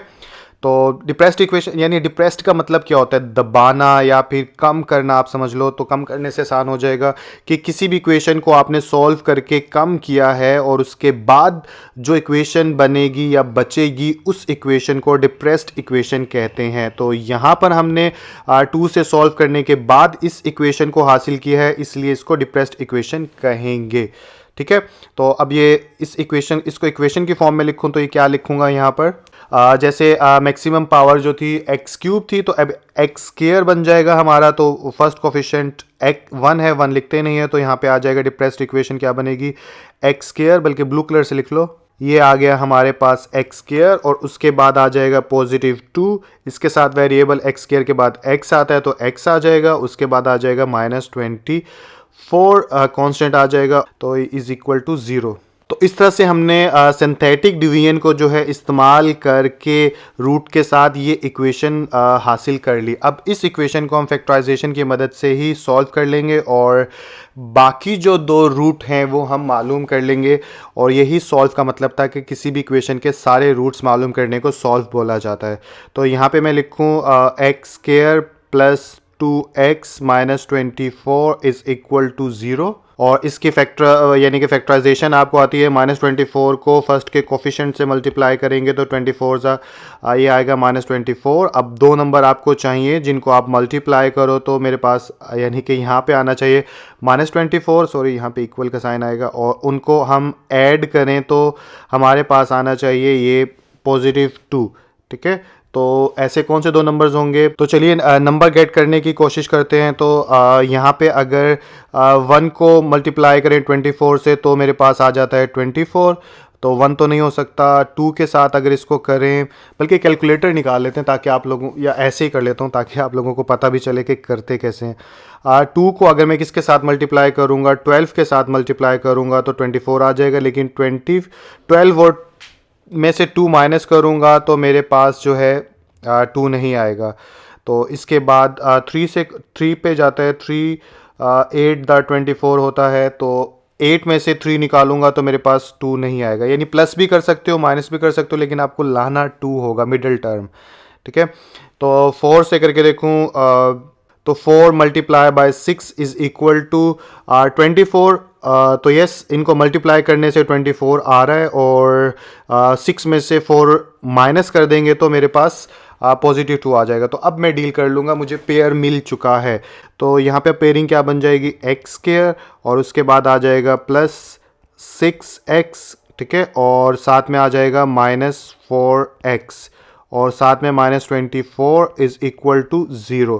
फर्दर आगे चलूँ तो अब यहाँ पे हो जाएगा x कॉमन है फर्स्ट 2 के अंदर, तो x is equal to x plus 6, और यहाँ पे -4 कॉमन है तो x बाहर माइनस कॉमन गया तो प्लस 6 आ जाएगा और इज़ इक्वल टू 0 आ जाएगा। इसको मिटा देते हैं यहाँ से क्योंकि इसकी ज़रूरत नहीं है, रफ अमल होता है। फर्दर इसको आगे चलाऊँ तो x प्लस 6 कॉमन ले लूँगा तो अंदर बच जाएगा x minus 4 is equal to 0, और इसके बाद अलग अलग करके लिखूँगा x plus 6 is equal to 0 और x minus 4 is equal to 0, और यहाँ पे आ जाएगा x इज़ इक्वल टू -6 और x इज़ इक्वल टू 4। तो ये हमारे पास बकिया 2 रूट्स आ गए और ओवरऑल अब 3 रूट्स बन गए। कौन से? एक ये -6, एक ये 4 और एक तो क्वेश्चन में 2 दिया गया था, तो यहाँ पे लिख देंगे हम। हेंस रूट्स आर, कौन कौन से रूट्स हैं? एक -6 हो गया, एक 4 हो गया और एक क्वेश्चन में 2 दिया गया था, ये हो गया, और यही हमारा आंसर होगा। तो क्वेश्चन नंबर 4 का पार्ट सेकंड हमारे सामने जिसमें यानी 3 है इस इक्वेशन का रूट्स। तो अब क्वेश्चन तो आप लोगों को समझ में आ गया, बस सॉल्व करते हैं इसको जल्दी जल्दी। तो सबसे पहले लिखा सोल्यूशन लिखने के बाद यहाँ स्टेटमेंट लिख लेंगे। स्टेटमेंट क्या लिखेंगे?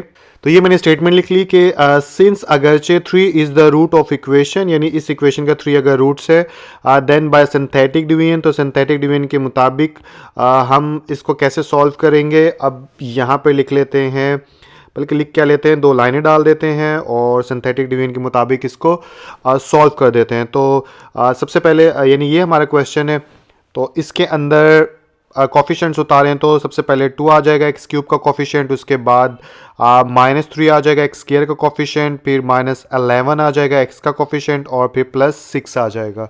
उसके बाद हम क्या करेंगे, रूट इसमें कितना दिया गया 3, तो यहाँ पे अब हम लिख लेंगे 3 और इसको कैरी ऑन करेंगे तो फर्स्ट नंबर वैसे का वैसा आ जाता है, फिर 3 टू द 6, तो इधर 6 आ जाएगा। तो आंसर में 6 में से -3 गए तो +6 आ गया। अब 3 को 3 के साथ मल्टीप्लाई करूंगा तो 3 3 द 9, और 11 में से 9 गए तो 9 10 11, यानी -2 बच जाएगा। -2 को 3 के साथ करूंगा तो ये आ जाएगा -6, और ये प्लस माइनस एक दूसरे से कैंसिल, यहाँ पे लाइन, और ये हमारे पास आ गया रिमाइंडर। ठीक है, यहाँ तक तो आसान सा था।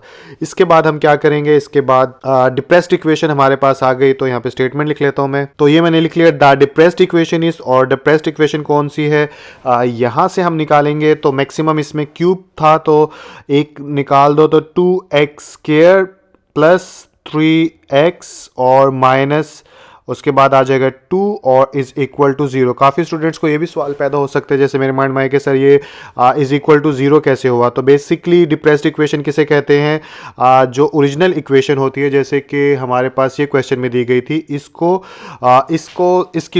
इसको एक बार सॉल्व करने के बाद यानी इस रूट के साथ डील करने के बाद डिप्रेस होने के बाद जो इसकी इक्वेशन बनती है उसी को डिप्रेस्ड इक्वेशन कहा जाता है। तो क्योंकि ऊपर वाली इक्वेशन के साथ यहाँ पर 0 था तो इसी की लोएस्ट फॉर्म या इसके बाद वाला स्टेप है जिसको हम फैक्टराइजेशन की मदद से करेंगे आफ्टर यूजिंग सिंथेटिक डिवीजन, तो इसलिए यहाँ पे इज इक्वल टू 0 आ जाएगा। तो चलिए इससे फर्दर 2 रूट मालूम कर लेते हैं। तो इसको मैं दोबारा यहाँ से लिखूँ तो 2x² plus 3x minus 2 is equal to आ जाएगा 0, और इसकी फैक्टराइजेशन का अगर करें तो हम क्या हो जाएगा, 2 - 4 नंबर आ जाएगा हमारे पास। कोई भी ऐसे 2 नंबर चाहिए जिनको मल्टीप्लाई करें तो -4 आए और जिनको ऐड या सब्ट्रैक्ट करें तो +3 आए। तो एक तो होता है 1 मल्टीप्लाई बाय 4, एक तो ये 4 आ सकता है, तो यही इस्तेमाल हो जाएगा कि मुझे माइनस का 4 चाहिए, तो अगर मैं -1 कर देता हूँ इधर और इधर -1 और प्लस 4 कर देता हूँ, तो देखिए इधर 3 भी आ रहा है और इधर -4 भी आ रहा है, तो यही पेयर इस्तेमाल कर लेते हैं। तो यहाँ पे लिखूँगा मैं 2x², उसके बाद लिख लेता हूँ माइनस एक लिखते नहीं है तो खाली x आ जाएगा, और उसके बाद आ जाएगा +4, उसके बाद यहाँ पे x आ जाएगा -2। आई होप ये चीज़ आपको आती होगी, अब तो काफ़ी वक्त हो गया ये करते करते। तो यहाँ पे आ जाएगा x कॉमन और अंदर आ जाएगा 2x - 1, इधर आ जाएगा +2 कॉमन, तो अंदर आ जाएगा x नहीं आएगा, 2 कॉमन लिया तो 2 to the 4 होता है, 2x आ जाएगा और साथ में आ जाएगा -2 1 2, ठीक है, और यहाँ पे आ जाएगा 0। इसको मिटा लेते हैं क्योंकि इसकी अब ज़रूरत नहीं है। इसके बाद आगे अगर चलें तो इन दोनों में कॉमन क्या है, 2x माइनस 1, और इधर बच गया x plus 2 is equal to 0। और अब जो है 2x minus 1 is equal to 0 और x plus 2 is equal to 0। यहाँ से हमारे पास दो x की वैल्यू जो है वो आ जाएंगी। तो एक आ जाएगी x इज़ इक्वल टू -1 इधर आके +1 और 2 आके इधर डिवाइड हो जाएगा, डायरेक्ट कर दिया मैंने, और x इज़ इक्वल टू -2। तो ये हमारे पास जो बाकी रूट्स हमने मालूम करने थे वो आ गए। एक आया हमारे पास -2 और एक आया 1 डिवाइड बाई 2। अब यहाँ पर आंसर कंक्लूजन के तौर पे लिख देंगे। रूट्स आर, कौन कौन से रूट्स हैं, एक रूट तो है 1 डिवाइड बाई 2, सेकेंड रूट -2, और एक क्वेश्चन में हमें बता दिया गया तो ऊपर देखें तो 3, और एक यहाँ पे आ जाएगा 3। तो ये 3 रूट्स हमारे पास आ गए। तो आई होप ये क्वेश्चन भी आप लोगों को समझ में आ गया होगा। तो क्वेश्चन नंबर 4 का पार्ट 3 आप लोगों को स्क्रीन के ऊपर नजर आ रहा है, जिसमें क्या बोला जा रहा है कि -1 जो है इस इक्वेशन का रूट्स है, तो आप सिंथेटिक डिवीजन को इस्तेमाल करते हुए अदर रूट मालूम कर दो या इसे सॉल्व कर दो। तो सॉल्व करने के लिए सबसे पहले लिखेंगे यहाँ पे सोल्यूशन, और सोल्यूशन लिखने के बाद हम स्टेटमेंट लिख लेते हैं यहाँ पर। तो ये मैंने स्टेटमेंट लिख दिया कि सिंस अगरचे -1 जो है इस इक्वेशन का रूट है, तो सिंथेटिक डिवीजन की मदद से हम इसको कैसे सॉल्व कर सकते हैं। इसको थोड़ा सा करेंगे ऊपर करने के बाद यहाँ पे खींचेंगे लाइंस, और ये डाल दी मैंने लाइंस। इसके बाद कोफिशिएंट्स लिखेंगे इक्वेशन के। तो इक्वेशन आपको नज़र आ रही है 4, यानी कि इधर नज़र आ रही है आपको 4x³ है, तो ओनली 4 कोफिशिएंट आ जाएगा। इधर -1 आ जाएगा, इधर -11 आ जाएगा, और इधर -6 आ जाएगा। और इसके बाद कोफिशिएंट -1 है, तो ये -1 आ गया इधर, और यहाँ पे आ जाएगा 4 को -1 के साथ मल्टीप्लाई करेंगे तो -4, ऐड करेंगे तो -5, -5 को -1 के साथ मल्टीप्लाई करेंगे तो +5, 11 में से 5 गए तो -6 बच जाएगा, और -6 को -1 के साथ करेंगे तो +6 आ जाएगा, और ये एक दूसरे को कैंसिल कर देंगे, और इस तरह से रिमाइंडर हमारे पास जो है वो कितना आ गया, 0 आ गया। इसके बाद हम क्या करेंगे, इसके बाद द डिप्रेस्ड इक्वेशन हमें मिल गई, तो स्टेटमेंट यहाँ पे लिख लेंगे। तो ये लिख लिया, द डिप्रेस्ड इक्वेशन इस क्या बनेगी, x³ से शुरू हुआ था तो 4x², एक कम से शुरू कर देंगे -5x, और उसके बाद आ जाएगा -6 इज इक्वल टू 0 आ जाएगा। अब इसकी क्या करेंगे, फैक्टराइजेशन, और बाकी रूट मालूम कर लेंगे। तो इसको कर लेते हैं ऊपर, इधर लिखेंगे हम 4x² -5x -6 is equal to 0, और -6 और 4 को करेंगे तो 24 आ जाएगा, -24। तो दो नंबर मुझे चाहिए जिनको इस्तेमाल करूं, तो वो दो नंबर है 3 और 8। 3 और 8 को मल्टीप्लाई करूंगा तो मेरे पास 24 आ जाएगा। माइनस का 24 चाहिए तो मुझे -5 यानी बड़े नंबर के साथ माइनस ऐड करना होगा। तो आई होप समझ में आ गया होगा, डायरेक्ट कर देता हूं। तो x², उसके बाद आ जाएगा -8x, और प्लस उसके बाद आ जाएगा 3x -6 इज इक्वल टू 0। और फर्दर आगे चलूँ तो इसमें से कॉमन आ जाएगा 4x, तो अंदर आ जाएगा x -4 to the 8 plus 3 into x -3 to the 6 और 0। इन दोनों में कॉमन x -2 है, बाहर आ गया, अंदर बचा 4x plus 3 is equal to 0। उसके बाद आ जाएगा यहाँ पे x -2 इज इक्वल टू 0, और यहाँ पे आ जाएगा 4x plus 3 is equal to 0। x की वैल्यू निकालें तो x आ जाएगा 2 के इक्वल, और इधर x आ जाएगा -3 डिवाइड बाय 4। तो 3 रूट्स आ गए, तो इसलिए स्टेटमेंट लिख देता हूँ। तो रूट्स कौन कौन से हैं, एक 2 है, एक है -3 डिवाइड बाय 4, और एक क्वेश्चन में जो दिया गया -1। तो ये 3 रूट्स थे, 2 हमने मालूम कर लिए, एक पहले से मौजूद था। तो क्वेश्चन नंबर 5 आप लोगों को स्क्रीन के ऊपर नजर आ रहा है, जिसमें क्या बोला जा रहा है, सॉल्व करना है सिंथेटिक डिवीजन की मदद से इस्तेमाल करते हुए किस चीज़ को, इस वाले इक्वेशन को, और इसके रूट्स बताए गए हैं 3 और 1।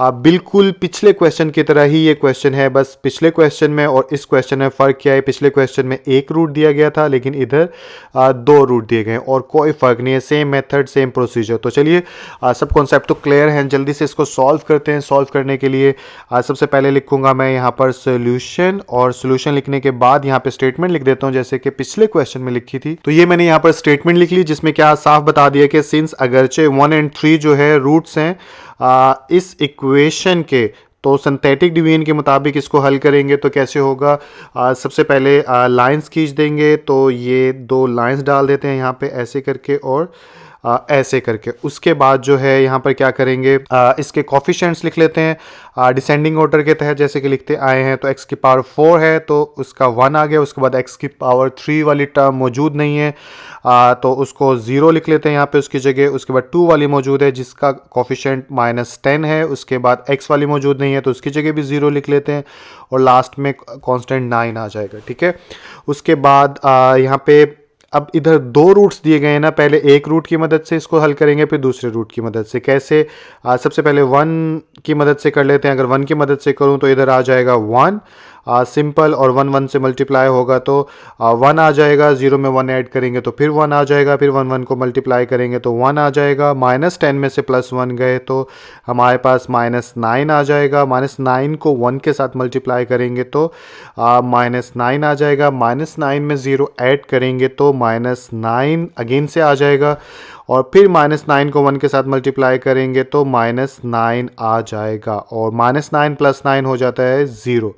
तो ये यहाँ तक बात पहुँच गई। तो इसके बाद जो है ये तो हो जाता है हमारा रिमाइंडर, इसको कर देते हैं अलग। अब ये वाला हिस्सा बच गया तो इसको दोबारा से हम सॉल्व करते हैं। कैसे कि इस लाइन को थोड़ा सा और लंबा कर लेते हैं, और लंबा करने के बाद इधर एक लाइन और ड्रॉ कर देते हैं ताकि दूसरे रूट को भी इसके अंदर सॉल्व किया जा सके। और इसके बाद ये लाइन जो है इसको थोड़ा सा मैं अलग कर दूं, और उसके बाद अब हमारे पास सेकंड जो वो था रूट, वो कौन सा था, वो 3 था, तो यहाँ पे लिख लूँगा मैं 3। इसके बाद बिल्कुल पहले की तरह है कि पहला जो नंबर होता है वो वैसे का वैसा लिख लेते हैं, और 3 को 1 के साथ पहले की तरह मल्टीप्लाई करवाऊँगा तो कितना आ जाएगा, 3 आ जाएगा, और 3 को मैं इधर लिख लूँगा। अब 3 और 1 कितना हो जाएगा, 4, तो यहाँ पे आ जाएगा 4।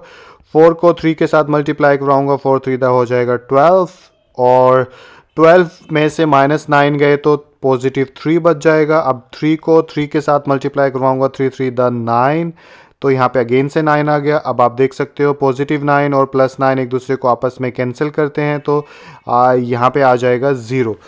और अब जो है अगेन से लास्ट जो है वो अलग कर देंगे, तो पीछे हमारे पास ये वाली क्वोशिएंट कह लो या फिर ये वाली पॉलिनोमियल बच गई। अब इस पॉलिनोमियल की मदद से बाकी रूट्स हल करेंगे। अच्छा, एक बात सबसे अहम मैं बताना भूल गया, जैसे कि पिछले क्वेश्चन में मैंने बताया था कि इक्वेशन के अंदर कितने रूट्स होंगे ये हमें पता चलता है हाईएस्ट पावर ऑफ वेरिएबल, जिसे डिग्री कहा जाता है। तो 4 रूट्स होंगे इसके, ठीक है। 2 हमें बता दिए गए हैं, 1 और 3, और बाकी 2 जो है अभी हम मालूम करेंगे। तो अब 1 4 3 से हम बाकी 2 मालूम कर लेंगे। तो यहाँ पे स्टेटमेंट लिख लेते हैं, द डिप्रेस्ड इक्वेशन इज, तो ये मैंने लिख लिया, द डिप्रेस्ड इक्वेशन इज वो क्या बनेगी। अब हम स्क्वायर के हिसाब से चलेंगे क्योंकि 1 रूट 4 को ख़त्म किया, फिर उसके बाद क्यूब को भी ख़त्म कर दिया, अब एक्स स्क्वायर के हिसाब से बनेगा। तो यहाँ पे आ जाएगा 1 के साथ एक्स स्क्वायर, 1 लिखते नहीं है, उसके बाद आ जाएगा x तो +4x, और उसके बाद आ जाएगा +3 और इज इक्वल टू 0। तो आई होप ये वाला हिस्सा जो है आप लोगों को समझ में आ गया होगा। नहीं समझ में आ रहा वीडियो को यहाँ पे रोकिए या पीछे करिए, दोबारा सुनिए, समझ में आएगा अगर सारी वीडियो आप थ्रू आउट देख रहे हैं तो। इसके बाद अब हम यानी फैक्टराइजेशन की मेथड से मालूम कर लेंगे। तो यहाँ पे आ जाएगा x² + 4x + 3 is equal to आ जाएगा 0, और ये 3 फैक्टर है इसका, तो 3 1 ज़ा 3, तो इजी है, x² + x + 3x + 3 is equal to 0, factors हो गए। x कॉमन लिया तो x + 1, और इधर जो आ जाएगा +3 कॉमन ले लो तो x + 1, और इज इक्वल टू 0, और यहाँ पे आ जाएगा x + 1 कॉमन आया तो x + 3 बाकी बच गया, और अलग अलग करूँ तो x + 1 इज इक्वल टू 0 और x + 3 इज इक्वल टू 0, और फर्दर आगे करूँ तो x इज इक्वल टू -1 और x इज इक्वल टू -3। तो फर्दर जो रिमेनिंग रूट्स थे वो -1 और -3 है। तो in the end overall conclusion लिख देंगे। तो ओवरऑल रूट्स आ गए, हेंस रूट्स आर, एक हो जाएगा -1, एक हो जाएगा -3 और दो जो है ऊपर क्वेश्चन में बता दिए गए 1 और 3, तो वो भी यहाँ पे लिख लेता हूँ, एक 1 और एक 3। तो ये 4 रूट्स हैं और यही आपका आंसर होगा। तो क्वेश्चन नंबर 5 का सेकंड पार्ट है, ये भी पिछले पार्ट की तरह है। 2 रूट्स इसमें दे दिए गए हैं और 2 रूट्स हमने मालूम करने हैं। तो इसको सॉल्व करने के लिए एज यू नो सबसे पहले लिखेंगे सोल्यूशन और साथ में मैं स्टेटमेंट भी लिख देता हूँ। तो ये मैंने लिख दिया सोल्यूशन, और 3 और 4 जो है अगर रूट्स हैं इस पूरी इक्वेशन के, देन सिंथेटिक डिवीजन। तो सिंथेटिक डिवीजन के अकॉर्डिंग इसको कैसे सॉल्व करेंगे? सबसे पहले तो एक लंबी, या इतनी लंबी लाइन आई थिंक काफ़ी है, मुझे याद नहीं। तो एक लाइन डलेगी यहाँ पर, एक लाइन छोड़ के, ठीक है। दूसरी भी अगर साथ ही डाल लें तो एक लाइन यहाँ पर डाल लेते हैं, ठीक है। आई होप इससे काम बन जाएगा, और क्योंकि 2 रूट्स का इस्तेमाल हमने करना है। तो सबसे पहले इक्वेशन आपको दिखा दूं ताकि साफ साफ नज़र आता है। इधर से कोफिशिएंट नोट कर लेते हैं क्योंकि इधर तो बहुत ज़्यादा खिचमिच मची हुई है। एक्स की पावर 4 है, इसका कोफिशिएंट आ जाएगा 1, और फिर एक्स क्यूब का कोफिशिएंट आ जाएगा +2। उसके बाद एक्स स्क्वायर का कोफिशिएंट जो है -13 है, और एक्स का -14 है, और पे 24 आ गया, ठीक है। और यहाँ पे आ जाएगा हमारे पास क्या, 3 के बाद हल करें तो फर्स्ट डिजिट वैसे का वैसा, 1 को 3 से मल्टीप्लाई करें तो यहाँ पे आ जाएगा 3 1 जा 3, 3 और 2 कितना होता है 5, 5 को 3 से करें तो +15, +15 में से 13 गया तो मेरे पास कितना आ जाएगा, ये आ जाएगा +2, और उसके बाद 2 को 3 से करेंगे तो +6, और 14 में से 6 गया तो 8 आ जाएगा माइनस का, और 8 को 3 से करेंगे तो 24 आ जाएगा माइनस का, ठीक है।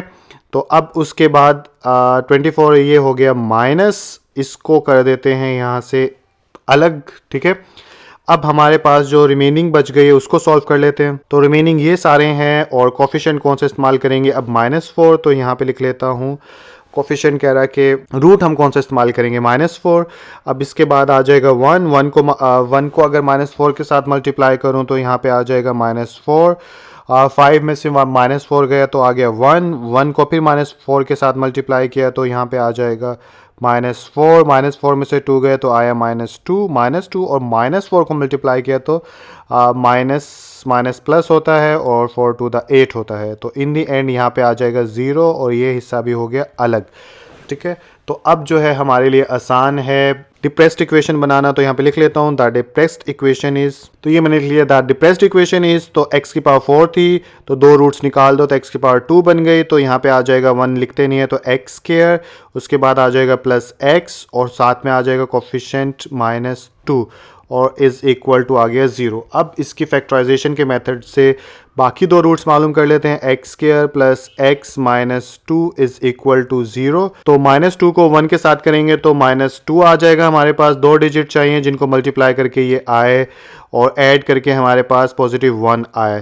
तो अगर मैं 2 में से यानी कि -1 निकाल दूंगा तो +1 आ जाएगा, और 2 को -1 के साथ मल्टीप्लाई कराऊंगा तो -2 आ जाएगा। तो पेयर पता चल गया आप लोगों को, एक्स स्क्वायर, उसके बाद कर लेते हैं यहाँ पे -x प्लस 2x, और उसके बाद -2 is equal to 0। x common आया तो x -1 बच गया, इधर से 2 कॉमन आया तो x -1 बच गया, और x -1 कॉमन निकाला तो अंदर बच गया x + 2, और यहाँ पे आ गया 0। और फर्दर इसको आगे चलाएं तो ये हो जाएगा x -1 इज़ इक्वल टू 0 और x + 2 इज़ इक्वल टू 0। ये जो रफ अमल है ये आपने साथ सॉल्व नहीं करना, इसको हटा देते हैं, और यहाँ पे आ जाएगा x इज़ इक्वल टू 1 और x इज़ इक्वल टू -2। तो बाकी जो रिमाइंडर्स थे वो एक 1 था और एक -2 था। तो स्टेटमेंट लिख देता हूँ यहाँ पर। तो ये मैंने स्टेटमेंट लिख दी। हैंड्स रूट्स आर, कौन कौन से रूट्स हैं, एक 1 है, एक -2 है, ऊपर से 2 देखें तो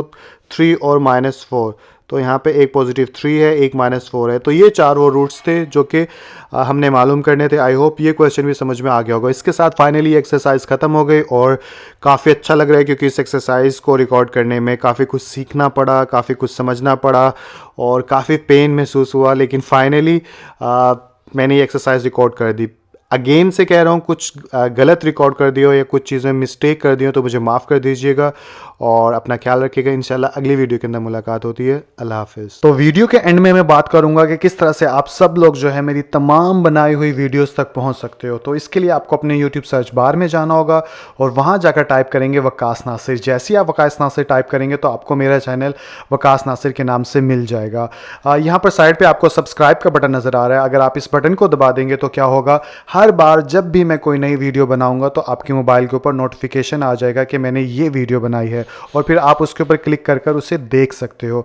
इसके अलावा ये जो बेल नज़र आ रही है, अगर आप इस बेल के बटन को दबाएंगे तो यहाँ पे आल के ऊपर क्लिक कर देंगे तो हर बार जब भी मैं वीडियो बनाऊंगा तो ना सिर्फ आपके मोबाइल के ऊपर नोटिफिकेशन आएगा बल्कि आपके मोबाइल के ऊपर बेल भी घंटी की आवाज़ सुनाई देगी। तो ये तो हो गया सब्सक्राइब के ऊपर बात कि हर बार जब मेरी वीडियो बनेगी तो आपको कैसे पता चलेगा। बाकी मेरे वीडियोस तक पहुंचने के लिए आपको क्या करना होगा, मेरे चैनल पर जाना होगा। मेरे चैनल पर जैसे ही जाएंगे तो आपको ये टैब नज़र आ रही होंगी, होम की, वीडियोस की, प्लेलिस्ट की, कम्युनिटी की। तो होम के ऊपर जाके देखेंगे तो आपको ये मेरी वीडियोस मिल जाएंगी, लेकिन प्लेलिस्ट के ऊपर आपको जाना होगा। प्लेलिस्ट पे जैसे ही जाओगे तो आपको मेरी तमाम फोल्डर्स नज़र आ जाएंगे। जैसे जो मैं मोटिवेशनल वीडियोस बनाने की कोशिश करता हूँ या आने वाले वक्त में बनाऊँगा तो आप इस प्लेलिस्ट के ऊपर क्लिक करेंगे। जैसे व्यू फुल प्लेलिस्ट है ना, तो आपको अभी तक तो एक वीडियो बनाई है तो आपको ये मिल जाएगी। इसी तरह 10th क्लास की मैथ के ऊपर आपने जाना है और कि उन वीडियोस को देखना है तो आप 10th क्लास मैथ की प्लेलिस्ट के नीचे व्यू फुल प्लेलिस्ट है, इसको दबाएंगे तो आपको तमाम वो वीडियोस मिल जाएंगी जो कि मैं 10th की अभी तक बना चुका हूँ। इसी तरह आप सवाल जवाब की प्लेलिस्ट पे जाएंगे तो 20 वीडियोस मैं बना चुका हूँ, वो सब मिल जाएंगी। 9th क्लास की फ़िज़िक्स के ऊपर मैं 22 वीडियोस बना चुका हूँ। तो जैसे आप व्यू फुल प्लेलिस्ट पे करोगे तो आपको वो 22 वीडियोस जो हैं अभी तक मैं बना चुका हूँ वो सारे मिल जाएंगे। तो इसी तरह आप अपनी रिक्वायरमेंट के मुताबिक जो है आप किसी भी चीज़ तक पहुँच सकते हो। यूट्यूब के ऊपर 2 वीडियोज़ मैं बना चुका हूँ। 9th क्लास की मैथ के ऊपर 55 वीडियोज़ मैं बना चुका हूँ, जिसको देखने के लिए आपको व्यू फुल प्लेलिस्ट पे क्लिक करना पड़ेगा। तो ये देखें, ये दूसरा चैप्टर तरतीब से शुरू हो गया, 2.1, 2.3, 2.4। इसी तरह आप सारी यानी मैथ जो है जो भी मैं बना चुका हूँ सब के सब आपको इसमें मिल जाएगी। इसी तरह 9th 10th की न्यूमेरिकल्स देखनी है तो इस पर क्लिक कर दीजिए। ये जो भी इंग्लिश ग्रामर की वीडियोस देखनी है तो इस पर क्लिक कर दीजिए। तो इस तरह से हर फोल्डर तक आप इजीली पहुंच सकते हो। इसके अलावा ये कम्युनिटी टैब है, जब कभी मुझे कुछ बात करनी होती है आप लोगों से या कुछ चीज़ शेयर करनी होती है तो आप अपने मोबाइल स्क्रीन के ऊपर कम्युनिटी के ऊपर क्लिक करेंगे तो आपको यहाँ पे मेरे अपडेट्स मिल जाएंगे जो भी मैं वीडियोस शेयर करता हूँ या बात करता हूँ। जैसे लास्ट टाइम मैंने आप लोगों से कुछ थोड़ी सी बात की थी 3 दिन पहले। तो ये एक छोटा सा डेमो था। आई होप अब जो है आप सब लोग जो है अपनी ज़रूरत के अकॉर्डिंग मेरे चैनल के तमाम वीडियोस तक पहुँच सकते हो। आप लोग मेरी वीडियोस को पसंद करते हैं, मेरी वीडियोस को देखते हैं तो बदले में सब्सक्राइबर्स भी बढ़ रहे हैं, व्यूज़ भी बढ़ रहे हैं। आप इसी तरह मेरी वीडियोज़ को देखते जाइए, मैं आप लोगों के लिए वीडियोज़ जो है वो बनाता चला जाऊँगा। अपना बहुत सा ख्याल रखिएगा। इंशाल्लाह आप लोगों से अगली वीडियो के अंदर मुलाकात होती है। अल्लाह हाफ़िज़।